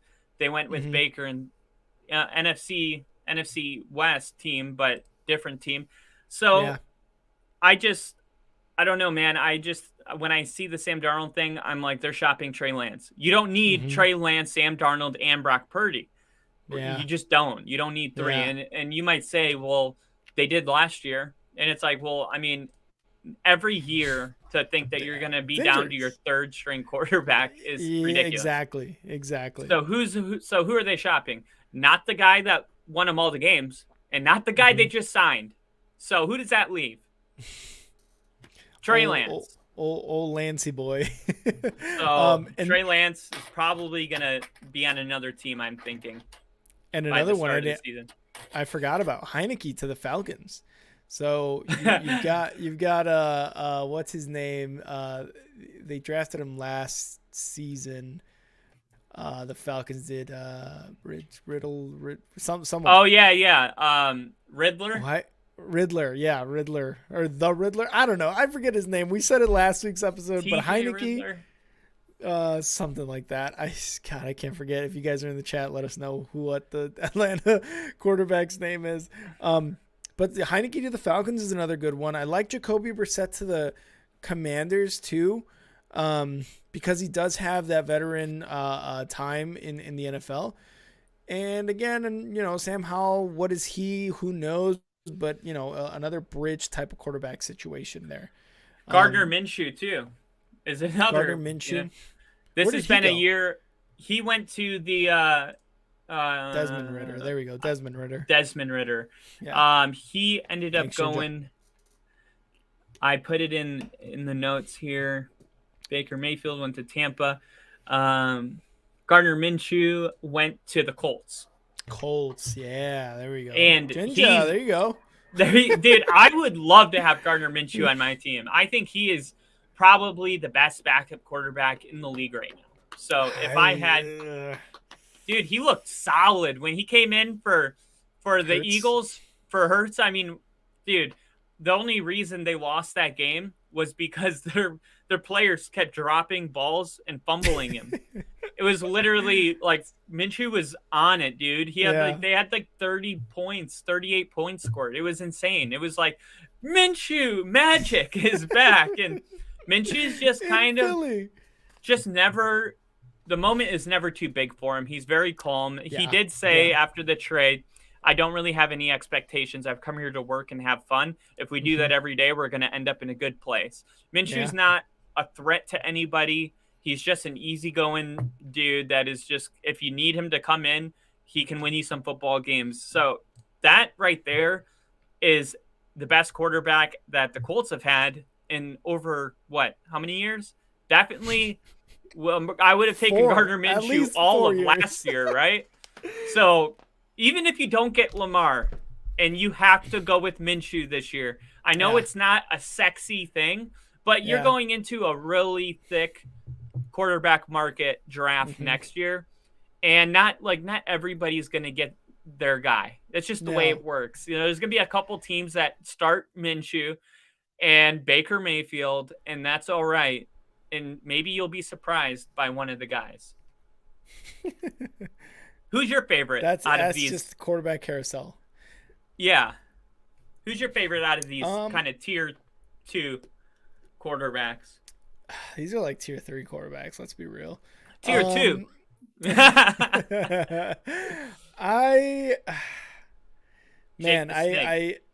What'd you say? Jake Plummer. Jake coming back. Oh God, no. Oh God, no. I don't know which one I like the most. I think I like Jacoby Brissett to the Commanders. It gives them another opportunity to start, and he's got Scary Terry there. He's got a couple good running backs there. It gives him a good opportunity to kind of again show, maybe get him another contract or show why he's been in the league for so long. I kind of like that. Yeah, the Andy Dalton one to the Panthers. It's just. I'm just starting to feel bad for the guy. This is like another Carson Wentz situation to me. Like I see Andy Dalton to the Panthers and I'm like, dude, you're there to be another bridge. Yeah. Oh, it's another bridge quarterback situation, man. Like Andy Dalton is never gonna be the guy ever again. And I think this is the moment where I was like, he just wants to stay in the league, man. He wants to keep proving. And it almost makes me like shed a tear at like how hard he's trying with these teams, right? Hell yeah, he's trying. They're making millions to not they're even making play. Millions though, yeah. 10 million a year to be a backup. That's insane. That's fucking insane. So don't feel too bad. Don't feel too bad of them crying in their fucking $5 million cars. I think I like the Jacoby Brissett one the most. I would say Sam Darnold to the 49ers, like you said, he's just kind of like how I said, he's just more of a safety blanket. But let's move on to running backs. Oh wait, can I say one last thing? Yeah, go ahead. I will say it's okay to feel a little bad because in a way money isn't everything, and these players, a lot of them, they would trade money for being the guy for a franchise. That's true. That's true. We've already determined Andy Dalton is gonna be the guy. Jacoby Brissett is a bridge. These are Teddy Bridgewater. They're not gonna take over your team unless someone's hurt. But there are a couple quarterbacks that are at a fork in the road, and they're either going to become Jacoby Brissett or they're going to become Ryan Tannehill. And I think Baker Mayfield is at that kind of fork in the road. And would you say that any of these other quarterbacks are at a similar fork, or these are just like bona fide backups at this point? And we got, Bill and Ginger talking about Heineke. I would say Baker Mayfield has the absolute best chance out of all these guys that we just talked about to be the guy in an organization. He has the best chance, and that's still not even a good chance. You know Gardner? what I mean? No, Baker Mayfield. Oh, okay. Yeah, Gardner Minshew to the Colts. I just think it's another one of those like, not bridge quarterbacks, but it's like, hey, we got a solid backup in case something happens. Policy. Yeah, a nice little insurance policy. So I like I said, Baker Mayfield has the best opportunity out of all those quarterbacks we just named to be a quarterback that you look at and you're like, I can see him starting for this team for the next 3 years. And Bill's saying, I'll write a bench all year for $6 million a year. Yeah. I'll write a lot of things for $6 million. No, I'm kidding. So I was like, just a bench? The last one I'll say is Jared Stidham signed the 2-year contract for $10 million with the Broncos. That includes $5 million guaranteed, which is actually worth noting that Sean Payton came in and developed Plan B. You know what I mean? Like he didn't just say like, "Hey, we're gonna go with Russ," and not even. He's like, "Why go get a Jared Stidham unless you're." Developing Plan B. So like you said, these are insurance policies, and I just wanted to throw Jared Stidham in because it's a guy Sean Payton actually believes in, and it'll be interesting to see what develops. Jared Stidham is not supposed to be a competition, but it could happen. It could happen. If Russ doesn't play good for the first 4 weeks, Sean Payton is the guy. It's not like when Nathaniel Hackett was here, Russ was always going to start no matter what. If Sean Payton doesn't like it, Jared Stidham's going to come in for Russell Wilson. I just wanted to throw that out there before we move on from quarterbacks. Yeah, and the thing, I don't see that happening, but like you said, Sean Payton doesn't give a shit. So let's move on to the running backs. There's a few here that I took note of. First one, David Montgomery. Goes to the Lions. No longer a Bear. He went to the Lions. Stayed in the division. The enemy. He stayed in the division. And, when we were interviewing your brother Tyler for interview 32, we talked about the Lions being favored for the North, And I think Montgomery made a good decision going to the Lions.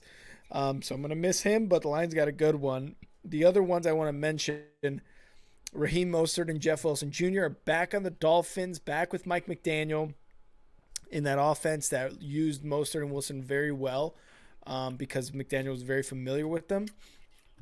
So it's another move that's going to continue that offense in Miami that's going to just continue to propel them forward. So those are good moves there to re-sign Mostert and Wilson Jr. And the next one that I kind of had of note here, and Kyle's going to love this one when he gets back, is P. Ryan, running back from the Bengals last year, makes it to the Broncos this year. So the Broncos got P. Ryan, another good addition. You have Javonte Williams, right, coming back from that injury. So you got P. He Ryan. He might not be ready to his injury apparently was one of those that, from what we're hearing from doctors, manage expectations. Pure Ryan is probably going to be the starter week 1. Oh, okay. So, and you guys got a good running back there because what he did last year with the Bengals was very impressive because I remember P. Ryan, I remember seeing him on the Bengals for 2-3 whatever years before that. And I think he may have been on another team. I don't remember. And I'm just kind of like, all right, well, this guy's kind of like an afterthought. And then last year, he really took that next step for the Bengals whenever Joe Mixon was kind of hurt or couldn't play, whatever the deal might be. He made a really, really good next step. So I think that was a good sign for you guys not knowing. And I didn't even know Javonte Williams wasn't going to start for the season opener. So even better signing for the Broncos. Yeah, and he's also he's never passed, I think, 500 yards rushing in a season. Oh, wow. But he hasn't had an opportunity to be the guy for anybody yet. Mm-hmm. So I think it's a good value for 2 years to $7.5 million for 2 years. It's a good value because you already know who he is, but you also there's a little room for him to boom. Yeah. And so once Javonte's healthy though, it's going to be kind of an RB2 situation, but every team needs a good RB2. If you ask me, you need to have a guy. He's a solid pass blocker. That's really important with your RB2. You have to be able to do all of the kind of the RB1 can be just like a purely athletic dude, in my opinion, but your RB2 needs to have all the fundamentals, pass blocking, just do the job of a running back. And in some cases, those RB2s end up becoming better than the RB1. Think of Tony Pollard and what he became in Dallas. Yeah. And that's another scenario. Like, where's Zeke going to go? He's going to go somewhere. Exactly. Another guy out there, big name. So, yeah, a lot of running backs moving around. None of them are huge. You said Devin Singletary, right? Did you mention him? No, I didn't mention Devin Singletary to the Texans, which I mean, we haven't gotten to wide receivers yet, but we'll get into that later on who the Texans got rid of there. But yeah, Mike Singletary Boone. to the Texans. They also got Mike Boone, who was with the Vikings, and Sean Payton was or George Payton, whatever, was the GM for the Vikings. Then he came to Denver as the GM. They got Mike Boone, and he's a pretty good pass catching back. So it looks like the Texans are just trying to, load up with different weapons. We have a pass catching running back. We have a pound it down your throat running back. Oh, wow. Wow. And then I was mid-sentence wondering how to say this differently. And I was like, I can't, so I'll just go with it. And then hopefully Rick won't interrupt me. And here we are. But like the guy they had last year was going to, I think I wrote it down in Slack when I wrote down the who was it? The running back for the Atlanta Falcons, Tyler Algier. Algier set the rookie running back record for most rushing yards, and it made me think about the running back for the Texans. What's his name? I'm drawing a blank right now. But the running back for the Texans? Yeah, he was like one of the best running backs in the league last year. Dude, I can't even remember right now. I'm gonna look him up. You keep talking. Yeah, he's like definitely the guy though, and he would have, if he didn't get hurt. I think he got hurt like week 12 or something and didn't come back. Dameon Pierce, yeah. So I think he would have broken the single season rushing record for the Texans, which I think is at like 1,300 yards. Yeah. So like these are just weapons. Like nobody has been traded in the running back market that is not just an extra weapon. Even Montgomery, he's not, in my opinion, like he's not coming in to be, Nick Chubb or, one of these. It's just, we want a weapon. We just want more weapons. And so he's and that was that Jamal Williams went to the Saints, right? Like Jamal Williams, scored the most touchdowns of all running backs last year with the Lions, but he had a lot of like goal line type of touchdowns. But David Montgomery to the Lions is gonna be the Jamal Williams type because he can, punch it in if he needs to. He can also shed tackles like a motherfucker, and you have DeAndre Swift there, who's more of the speedster guy. I think it's a good move for the Lions, but like you said, it's not like needle moving by any means. It just adds another like weapon in a sense. It's not, like you said, he's not in there to be Nick Chubb. He's in there to be the running back too, to make a difference when his name is called, right? So yeah, like Zeke and Tony Pollard. Unless you're exactly, they both want to be paid RB1 money. It works perfect. So, yeah, absolutely. All right, let's get into some wide receivers here. The biggest one, I would say, two big ones. Let's talk about two big ones. Let's talk about the most recent one, and that's Brandon Cooks to Dallas. He just moves. He stays in state, but he moves to the Dallas Cowboys to give Dak Prescott another weapon. Michael Gallup last year got injured, and it really kind of just left CeeDee Lamb and maybe like one or two rookies. Dalton Schultz was someone who did also gain a lot from the Michael Gallup injury, but he's gone. So now they have to get him another weapon. Brandon Cooks is a guy who is 100% has been unhappy in Houston. He wanted out last year during the trade deadline, but they couldn't trade him. So Brandon Cooks to Dallas.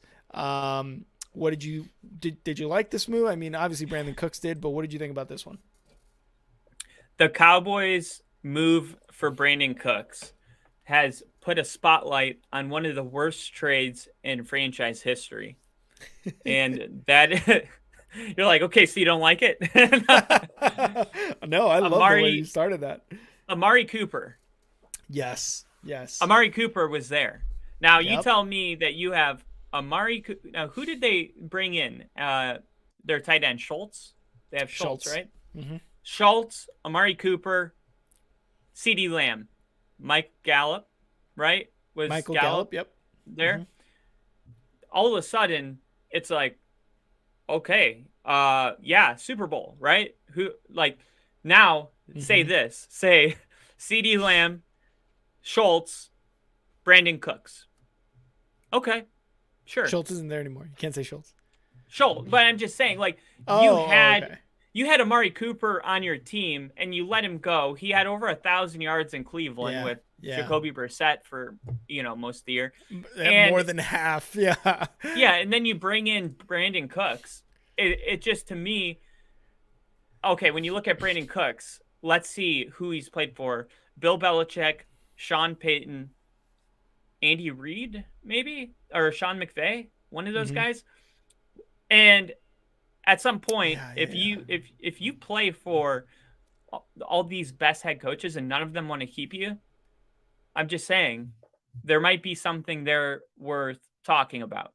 Why is it that all these top tier head coaches don't want you on their team?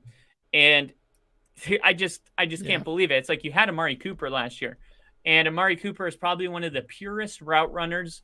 Not only that, he's probably the best wide receiver coach that is a current player, and he's just a pure wide receiver, and he's a weapon, and you let him go, and now you're bringing in Brandon Cooks. I don't like it. I'm not like, I understand that it's the big wide receiver story of the day, but as far as like being, if I always try to picture if I'm a Cowboys fan, if I'm a Colts fan, how I feel about these trades. If I'm a Cowboys fan, I don't love this trade. It's whatever. It's like, maybe we can get Brandon Cooks playing at a high level. Maybe he won't be hurt. Maybe things will go good. But there's just so much maybes. If you're going to love something, there's got to be less maybes and more for sures. And Brandon Cooks is not a for sure, in my opinion, anywhere that he's been. Yeah, hey, we got KC in the chat. KC Cheers. Is in the chat. Cheers. Cheers. And I don't know. I like it. It makes the offense for them a little bit better. But you're right. Why would you give up Amari Cooper? I mean, maybe you wanted more money. I don't know exactly what the issue is, but why would you do that? Take a weapon away from Dak when Dak is already kind of like, is Dak really that good? Like, obviously he got to the divisional round last year, but before that, where you were, a lot of people were questioning Dak. He got hurt. Cooper Rush came in. It seemed seamless with the offense with him. So you take another weapon away from him, and Dalton Schultz didn't really actually start until like 2020, and even then he was a decent tight end, right? But you take another weapon away from Dak Prescott, and I don't know. I just it makes sense from what you're saying, like the whole attitude of Brandon Cooks. I just think this is them making up for it. It really is that at the end of the day is them making up for that shitty trade, like you said. So, like falls short. It falls short. It still does fall short, yeah, because I think they have to try to get another wide receiver, impact guy this draft. I think they have to make up for it. And if you're getting rid of Zeke, putting all your weight in Tony Pollard, right? Like to hope that he can recreate the season he had last year, you got to get a rookie. You got to get somebody else. So that was one of the wide. It was. Sorry, go ahead. No. I was going to get into the other ones, but go ahead.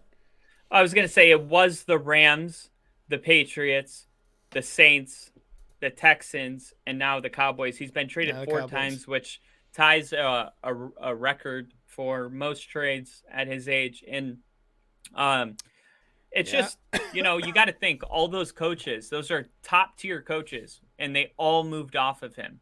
Amari Yeah. Cooper, when he got traded from the Raiders, it was like, oh my God, the world is falling. Why would you trade him? It was like when Devontae Adams Yeah. got traded out of Green Bay.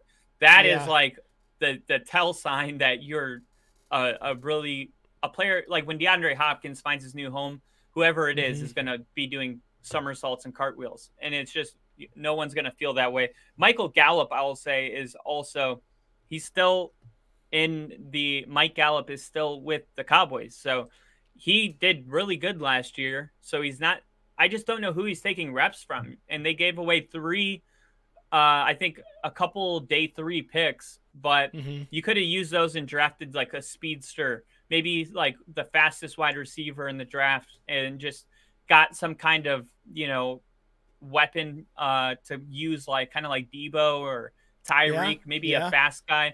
I just don't know what his role is. It's not very clear to me what his role is going to be, because they already have Michael Gallup and CeeDee Lamb. So I get it. They wanted one more guy, but I just felt like they could have drafted it. I think they could have. And I think they had restructured his contract as well. The Texans did. They're going to pay, I think, half of his contract this year, and the Cowboys are going to pay the other half, something like that. So it was a whole restructuring thing. T.Y. Hilton's still there, right? Or was that a 1-year deal? I'm pretty sure no, T.Y. Hilton's they still picked there. him up. They picked him up middle of the season, remember? And I think it was just kind of like one of those.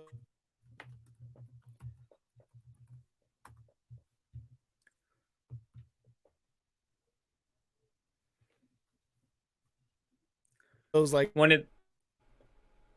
I think we were. Okay. I was gonna say, yeah, I think we were like, oh man, T.Y. Hilton's gonna make an impact, and he made an impact in one game, and that was it.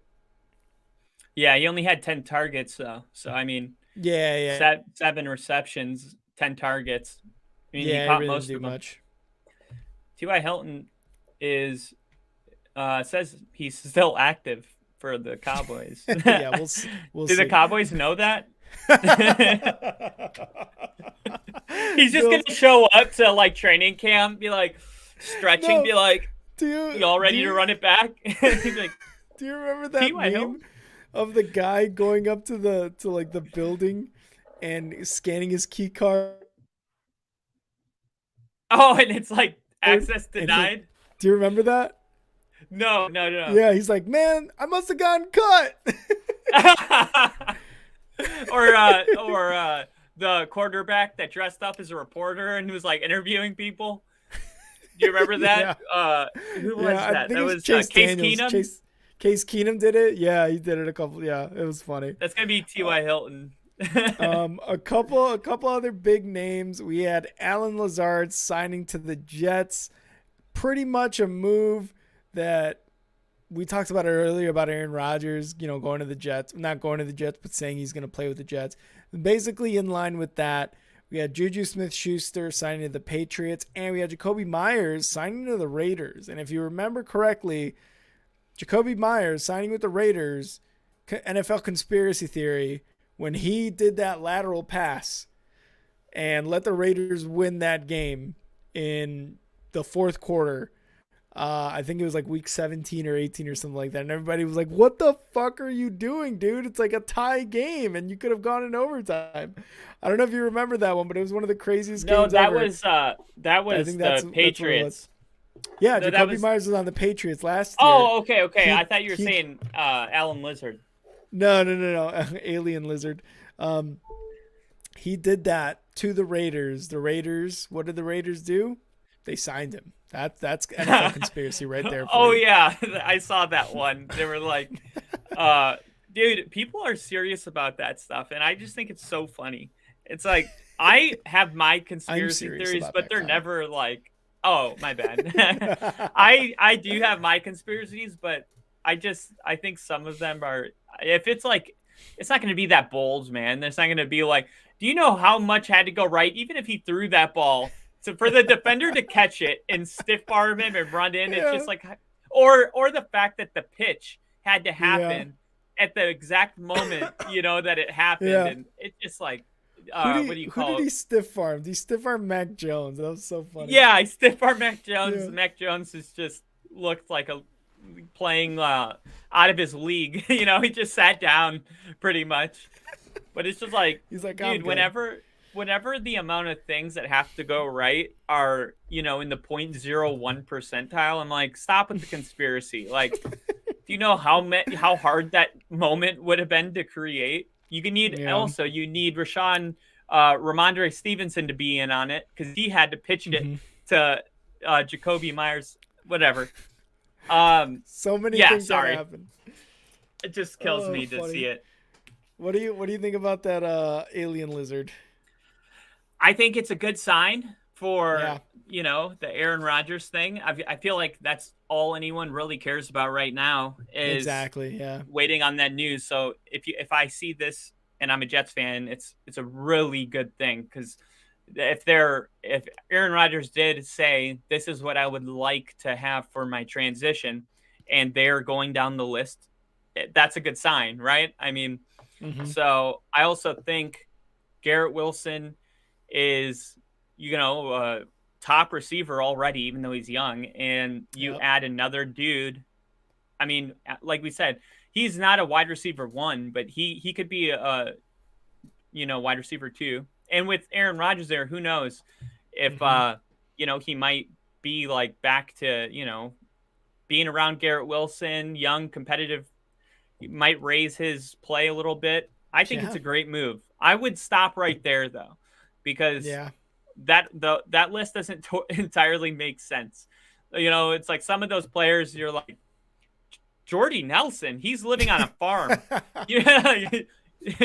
There's a really funny short by Tom Grassi where he's like, the Packers have released, or Aaron Rodgers has released his list of wants, and then it like goes to the Jets, and they're like, all right, let's hear it. And it's like Alan Lazard, and he's like, yeah, that makes sense. Okay, we could do that. And then he like keeps going down, and he was like, Jordy Nelson. He's like, he's on a farm, and then like he's like Marquise.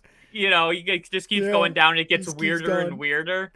And then the Jets owner, him dressed up as the Jets owner, goes, how are we going to make this possible? And then the Packers owner's wearing sunglasses in the corner. He's like, this is your first time here?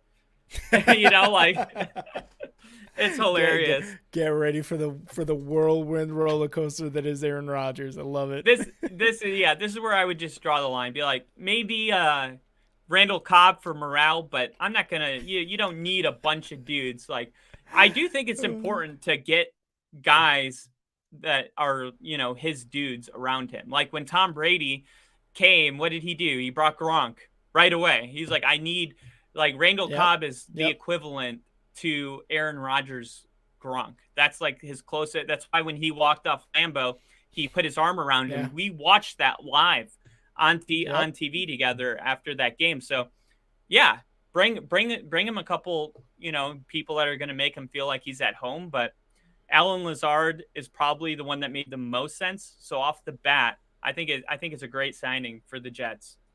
Yeah, absolutely. Bring Donald Driver if you want to. Greg Jennings, Greg Jennings, fuck it, bring them all. AJ Hawk. Let's talk about one last thing, and that as far as like free agents and signings and stuff before we get into our sleeper free agent signings. Lamar Jackson, he gets the non-exclusive tag, and no other team has offered him anything yet. We've talked about Lamar Jackson pretty much, I think, as much as Aaron Rodgers. I don't know what, and I think we've said this before, there's a reason why he's not getting offers, why the Ravens haven't paid him the amount that he wants, and the market is literally telling him right now, dude, you're not worth it. And you've said it before, right? Like, we made clips about it.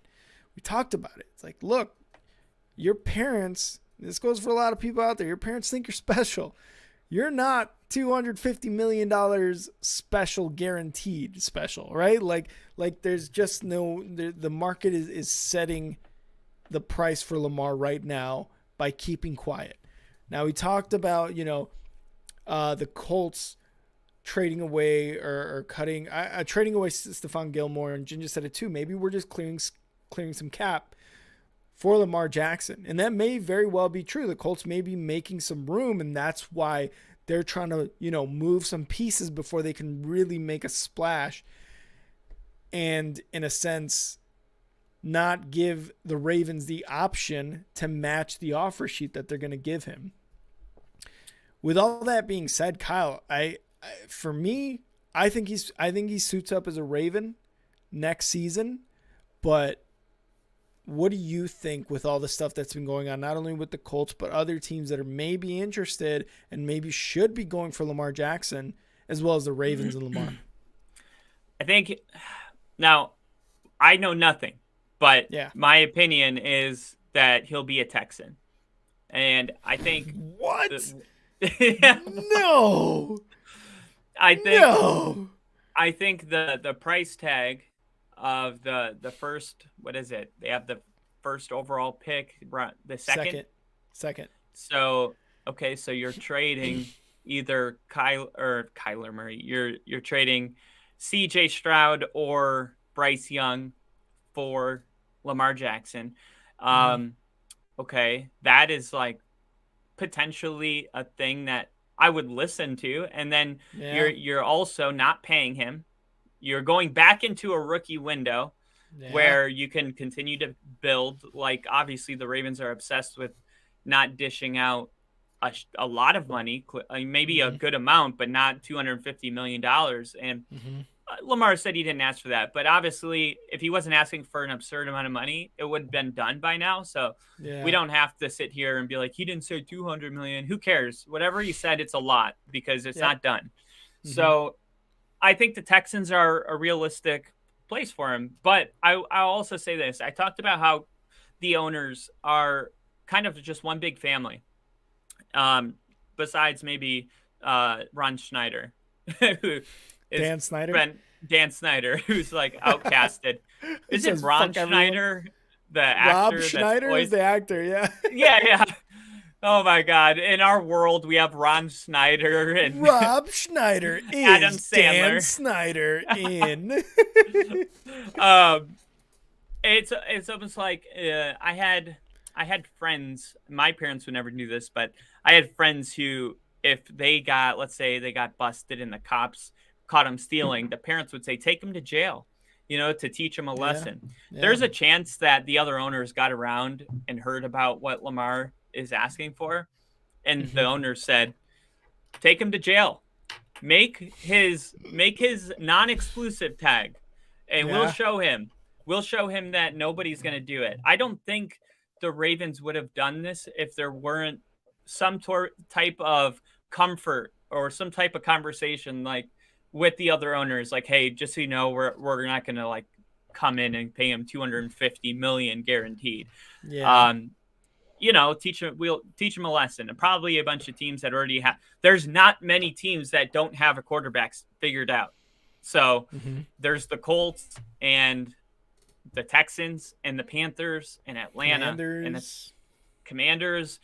So that's pretty much it. Which the Commanders is a place that I feel like Lamar, it's not too far away. It's like an hour. You could stay in the same home, for crying out loud. So,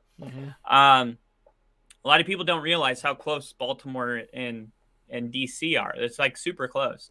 So anyway, I think that I think it's not going to happen with the Ravens. I just feel like too much has happened. There has to be a deal. He is, imagine how long he's been asking for this money and how much resentment has continued to build. He's taking pictures with fans that have signs that say pay Lamar outside of the game, running off the field, stopping, finding the sign, taking a selfie with the guy. This is a huge deal. It's a huge distraction. I'm not even sure if they get into this, this pissing contest with Lamar, if the Ravens are going to want him. So what do? Get Bryce Young or C.J. Stroud. Why not? Why not get yourself out of this situation and go ahead and get yourself somebody that's maybe as athletic as Lamar Jackson and C.J. Stroud? To me, that is like the only out. And sometimes it's not about the ideal situation, but there's only one out. that makes sense. And to me, that's like the one swap that makes sense to me. The other ones, it's almost worth just dealing with Lamar and letting him play another year. But if a realistic, scenario that I feel like the Ravens would accept would be that pick from the Texans. Yeah, that's one that I hadn't even considered. So I'm glad you brought that up. And that does make sense because, again, you give an opportunity to a team like the Texans to make a deal for him, give him the money that he wants. And you don't necessarily have to match it if you don't want, but you get those first round picks. And that first round pick from the Texans is the number 2 overall pick. That means, like you said, you start brand new. And that frees up a lot of money for the Ravens organization to bring in other weapons, to draft other weapons. And you kind of start all over in a sense, right? And I feel like, yes, you lose Lamar, but you also get a fresh start. Now, again, obviously with that, you run the risk of C.J. Stroud, Bryce Young, Anthony Richardson really not working out one bit whatsoever. But if you're in this situation with a quarterback, it's almost like maybe you do want to run that risk. Think about and go ahead. Sorry. I was going to say just as the organization, but maybe not as a fan. Yeah, I got excited because Lamar was picked like 31st. He was, I think, the last pick in the first round out of red team Louisville. Louisville, I think. Yeah. So, I mean, look, you're trading your 31st pick for a first. Now, Lamar Jackson could have his best days behind him, and that is another thing that you got to consider. So, that it comes down to money too. So 6 hours ago, the Texans paid Laremy Tunsil $75 million for 3 years. So he broke history with the highest paid tackle in NFL history. So that is something to consider. Like, okay, that doesn't sound like a contract you give when you're gearing up to make Lamar the highest paid quarterback. But the Colts, they're picking number 4. Is 4 high enough? I don't know. I'm not sure. But when I look at the Texans owner, they had Deshaun Watson for a while. And I think the closest thing to Deshaun Watson, especially in that era, was Lamar Jackson. So could I see them kind of doing that, Deshaun Watson for Lamar Jackson swap? I could. And the Colts, I know Jinja's probably wondering, like, what about the Colts? He's like, please, the Colts, please. I don't think it's crazy to think because what is the draft order now that the Bears moved down? It's the Panthers, number 1, right? And then number 2 is the Texans. You there? 3 is the Cardinals. Okay, 3 is the Cardinals. And then 4 is the Colts. So, yeah, I mean the Cardinals aren't taking a quarterback. So 4 might be fine. But the thing is if Carolina and the Texans both take a quarterback, now the Colts are making this trade, and it's for who? Anthony Richardson. You know what I mean? So and also the Cardinals have an opportunity to trade back as well. They could trade to the Seahawks. Did you you're saying they could trade back with the Seahawks? The Seahawks are gonna take a pass rusher for sure, I think. Yeah. But yeah, that's my take on it. I just wanted to throw that out there for Jinja. It's like I could see the Colts making sense, but if the Texans are offering the same thing and you get your Bryce Young or CJ Stroud, of course they're going to go through that door, not the money. For sure. Again, we'll keep you guys updated on everything that happens. Dude, I'm really hoping one day while we're live on Mondays that we have some like crazy news break, so that way not only do you get it off Twitter first, but you get to hear it only football, because that would be so big for us. I was I was really, really hoping like some Aaron Rodgers news or some Lamar news would happen right as we were recording this. We got to go live at like 10 a.m. for that. I know, right? We really do. All right, real quick, Kyle, let's go to our free agents. Kind of just bang through them real quick. Do you want to go first? Or you want me to go first? You go first.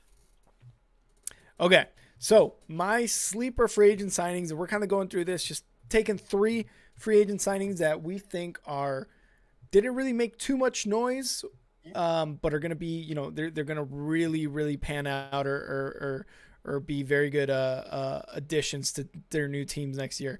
The first one I'm going with is David Montgomery to the Lions. Now, a lot of people were wondering, well, if Jamal Williams left, why aren't you maybe drafting a rookie running back or elevating someone from the practice squad for the Lions instead of taking David Montgomery? David Montgomery adds another I guess, like element to this team as far as the running back. He was very good with the Bears. He's someone who sheds a lot of tackles. DeAndre Swift is more of a speedster kind of guy.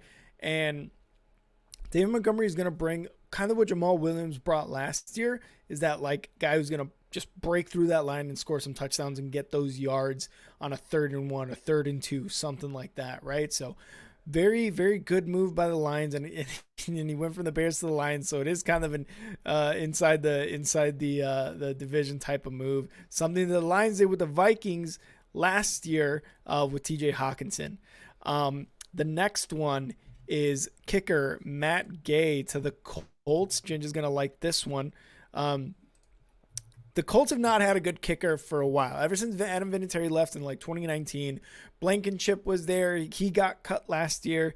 Matt Gay to the Colts brings at least some sort of reliability at kicker. 60 out of 64 field goal attempts he made last year with the Rams the past 2 seasons. The last 2 seasons, not last year, the last 2 seasons with the Rams. So he brings a stability to the kicking part of the game for the Colts. And then my third one is going to be Dalton Schultz to the Texans. We talked about him a little bit earlier with the Cowboys. He wasn't necessarily the number 1 option there. And now with Brandon Cooks gone, Dalton Schultz looks to be the number 1 passing option in Houston to whoever the quarterback might be there. He's caught 63 passes for 615 yards and 4 touchdowns in 2020. And then in 2021, went 78 catches, 808 yards, 8 touchdowns in 2021.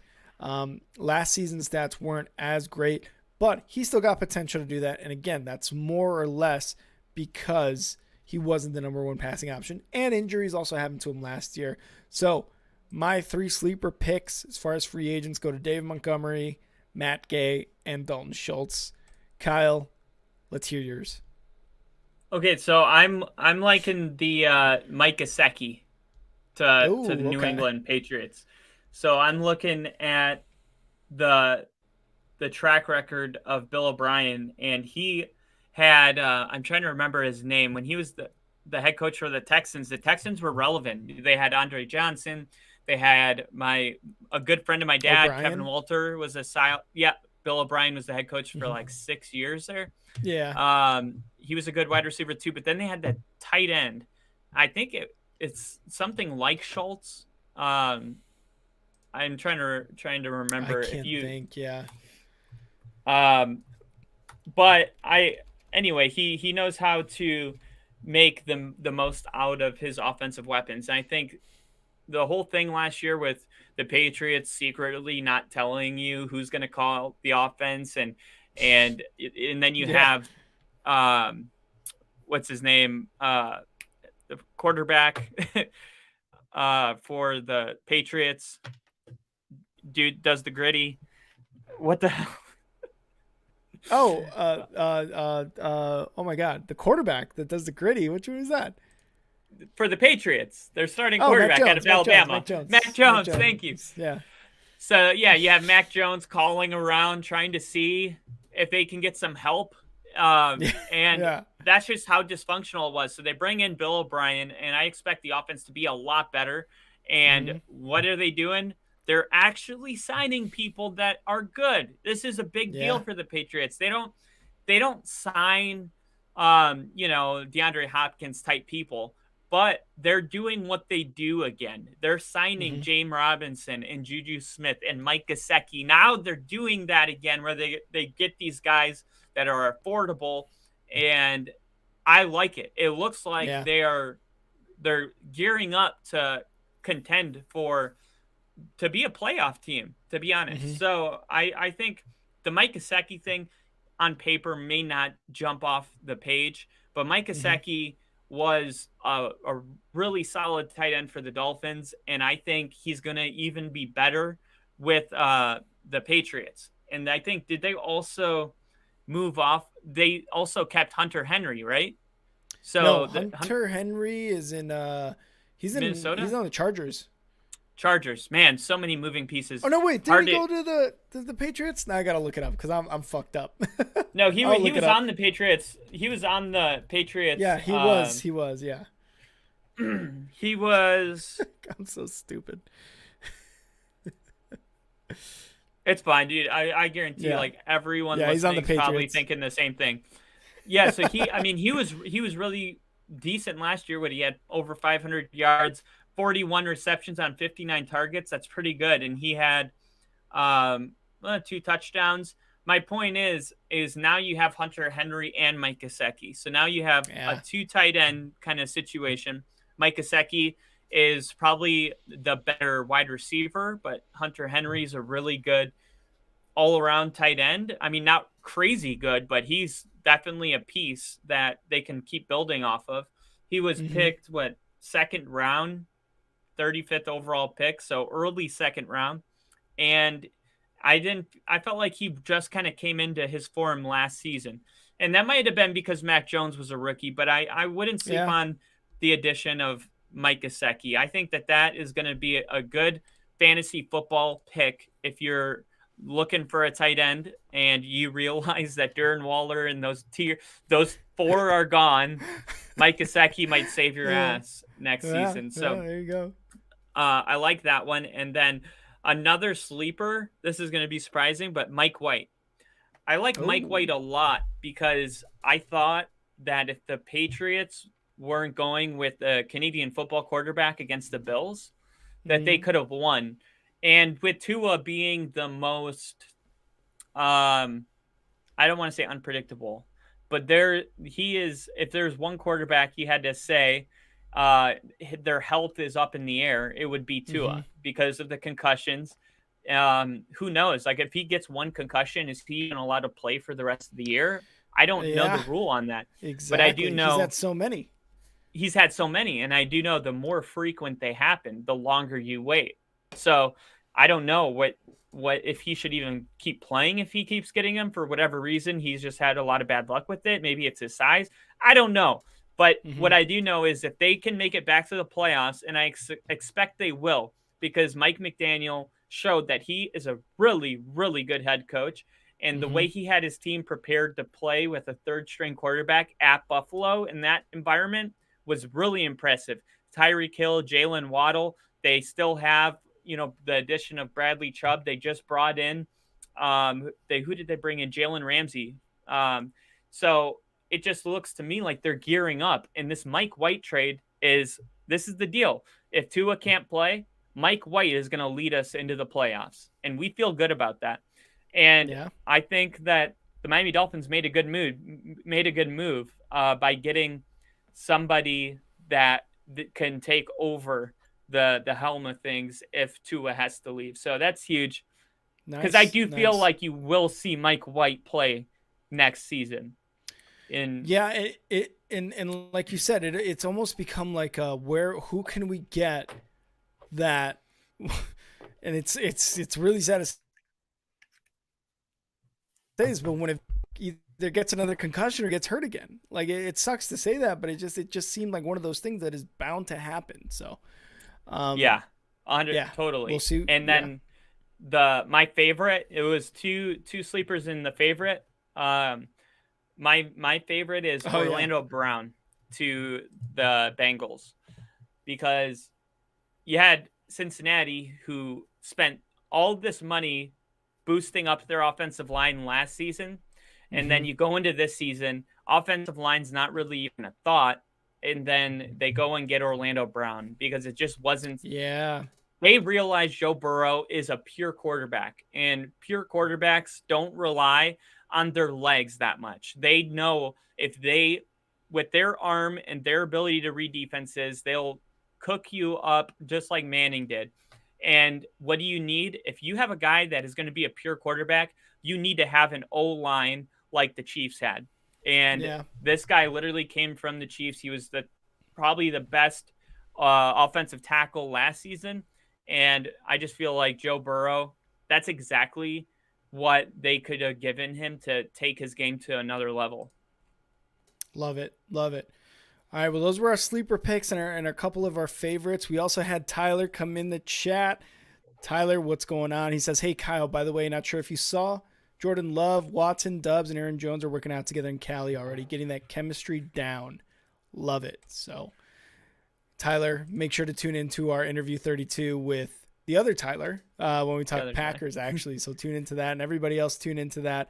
Want to give a huge shout-out to not only Tyler, but Bill, Casey, Jinja. We had John in here. We had Eric in here. We also had Liam in here. We had one or two other people. I do random stuff. So good, thanks everybody for coming in and joining us for today's episode of Only Football. We hope you enjoyed it, even through my internet issues. And if you're listening on podcast, I'm sorry I cut out there for multiple times. I apologize.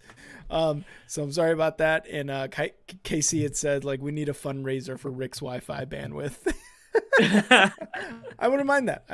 So I'll promise you guys next time we'll polish it up. This is on me. This is not on Kyle. This is on me. We're going to bring you a much more polished product next time. So, but thank you guys all for joining us today in the comments. And again, if you are watching here on YouTube or anything else, check out our QR code here at the top left of the screen where you can support us. And the link is in the chat and it's going to be in the description, whether you're watching on YouTube, checking out on Spotify, Apple, whatever you're listening and watching us on, the link will be there to support us. Get Kyle and I to Vegas. We're going to try to look into a subscription-based type of thing for those of you guys that prefer it that way, but unfortunately PayPal doesn't do that. But again, go support us. And Kyle, where can they find you on Twitter? Find me at FTBLONLYPODCAST, Football Only Podcast. I also just recently developed an Instagram. I don't know what I'm doing yet, so you're going to have to give me time. I'm just how I was this time last year with Twitter. I'm going through that right now. A new experiment. I love it. Yeah, a brand new experiment. I will keep you up to date with it. It's a lot, but I'm diving right in. Love it. Love it. You could follow me at @andnowrick on Twitter. Going on there talking Bears, talking all sorts of stuff. Tony Football, what's up? Cheers. He's in the chat too. Thanks for joining us, man. Tony. Said great show, guys. Appreciate that. And you can follow the Star 6 Media Twitter @_Star6 Media. We're going to be bringing you a lot more stuff on our social medias. So not only Twitter, but go check us out on Instagram, on Facebook, on oh God, what am I thinking? TikTok, that's what I'm thinking, and Twitch. All that great stuff. We're going to be bringing you guys shorts, clips, posts, all sorts of good stuff. So go check us out. Feet pics. You're going to see Kyle's feet. They're terrible. They're disgusting, but someone out there likes them, and we're just going to get money off of that. So no longer only football. It's going to be only feet. We're just gonna record, but we're just gonna have our feet where the camera is, and then we'll just pull the mics back, and then we'll make our feet squiggle when we're talking. We're gonna do like the ASMR for. We'll put eyeballs on the bottoms. Oh God! What a weird time to go out. I know. What a terrible time for me to black out there. Jesus Christ. Anyway, feet talk. Again, thank you everybody for tuning in. And don't forget to catch Kyle, Only Football with Kyle, on Wednesdays. And then our Thursday trivia shows on Thursdays. So, go check us out. Remember, after trivia, we usually do a Q&A session, about 15-ish minutes with all you guys in the chat. So if you guys want to learn a little bit more about us, definitely stay tuned to after trivia for that. And again, I keep forgetting to mention this.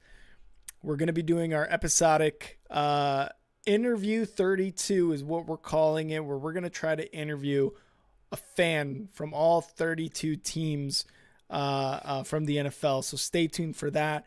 We will release those episodes on Sunday, depending on how many we get. If we get an interview that day, we've already got one. We've got another one planned this week. We'll see what happens for the rest of the week if we can get more, but we will try to be releasing them on Sundays for you guys. Just some more content from Kyle and I. Kyle, you excited for that, aren't you? Oh yeah, so excited. I got a Dolphins fan ready to go. I'm talking a season ticket holder. Let's go. And yeah, if you guys are interested representing your team, let us know. If not, just sit back and enjoy the content. Absolutely. All right, Kyle, give us the chives with Kyle. The chives are, oh man, the chives. Oh no. It's been such a busy free agency day that there weren't chives prepared. You threw me off there, but I will say we are going to be doing a deep dive on the Only Football podcast with Kyle about Jimmy G and being a Las Vegas Raider and what to expect from him being back with Josh McDaniels. This is a big topic. Colin Cowherd said, single Las Vegas, Jimmy Garoppolo. Colin Cowherd is obsessed with single people. I think he wants to be. He was such a weirdo, man. He's such a weirdo. He's just kind of like, yeah. Did you see who he's yeah, it's just like, dude, if you want to be single that bad, he's like living vicariously through Jimmy G. So we are going to dive into Jimmy G just in a different way than Colin Cowherd wants to dive into Jimmy G. So definitely stay tuned for that. Colin Cowherd is such a weirdo. We're such an anti-Colin Cowherd podcast. There's so many things Colin Cowherd says that I just want to smack the shit out of him. Oh my God, me too. I probably wouldn't do that in real life, but I would be like, you're a dick, dude. Like, fuck off. Yeah. No, he had a whole segment about Matthew Stafford was worth a first and Rodgers isn't. I'm like, I'm not. What? I'm not. All right, whatever. We're not even going to get into it. Anti-Colin Cowherd podcast. But thank you guys again for tuning in, and we will see you next time. See ya! See ya!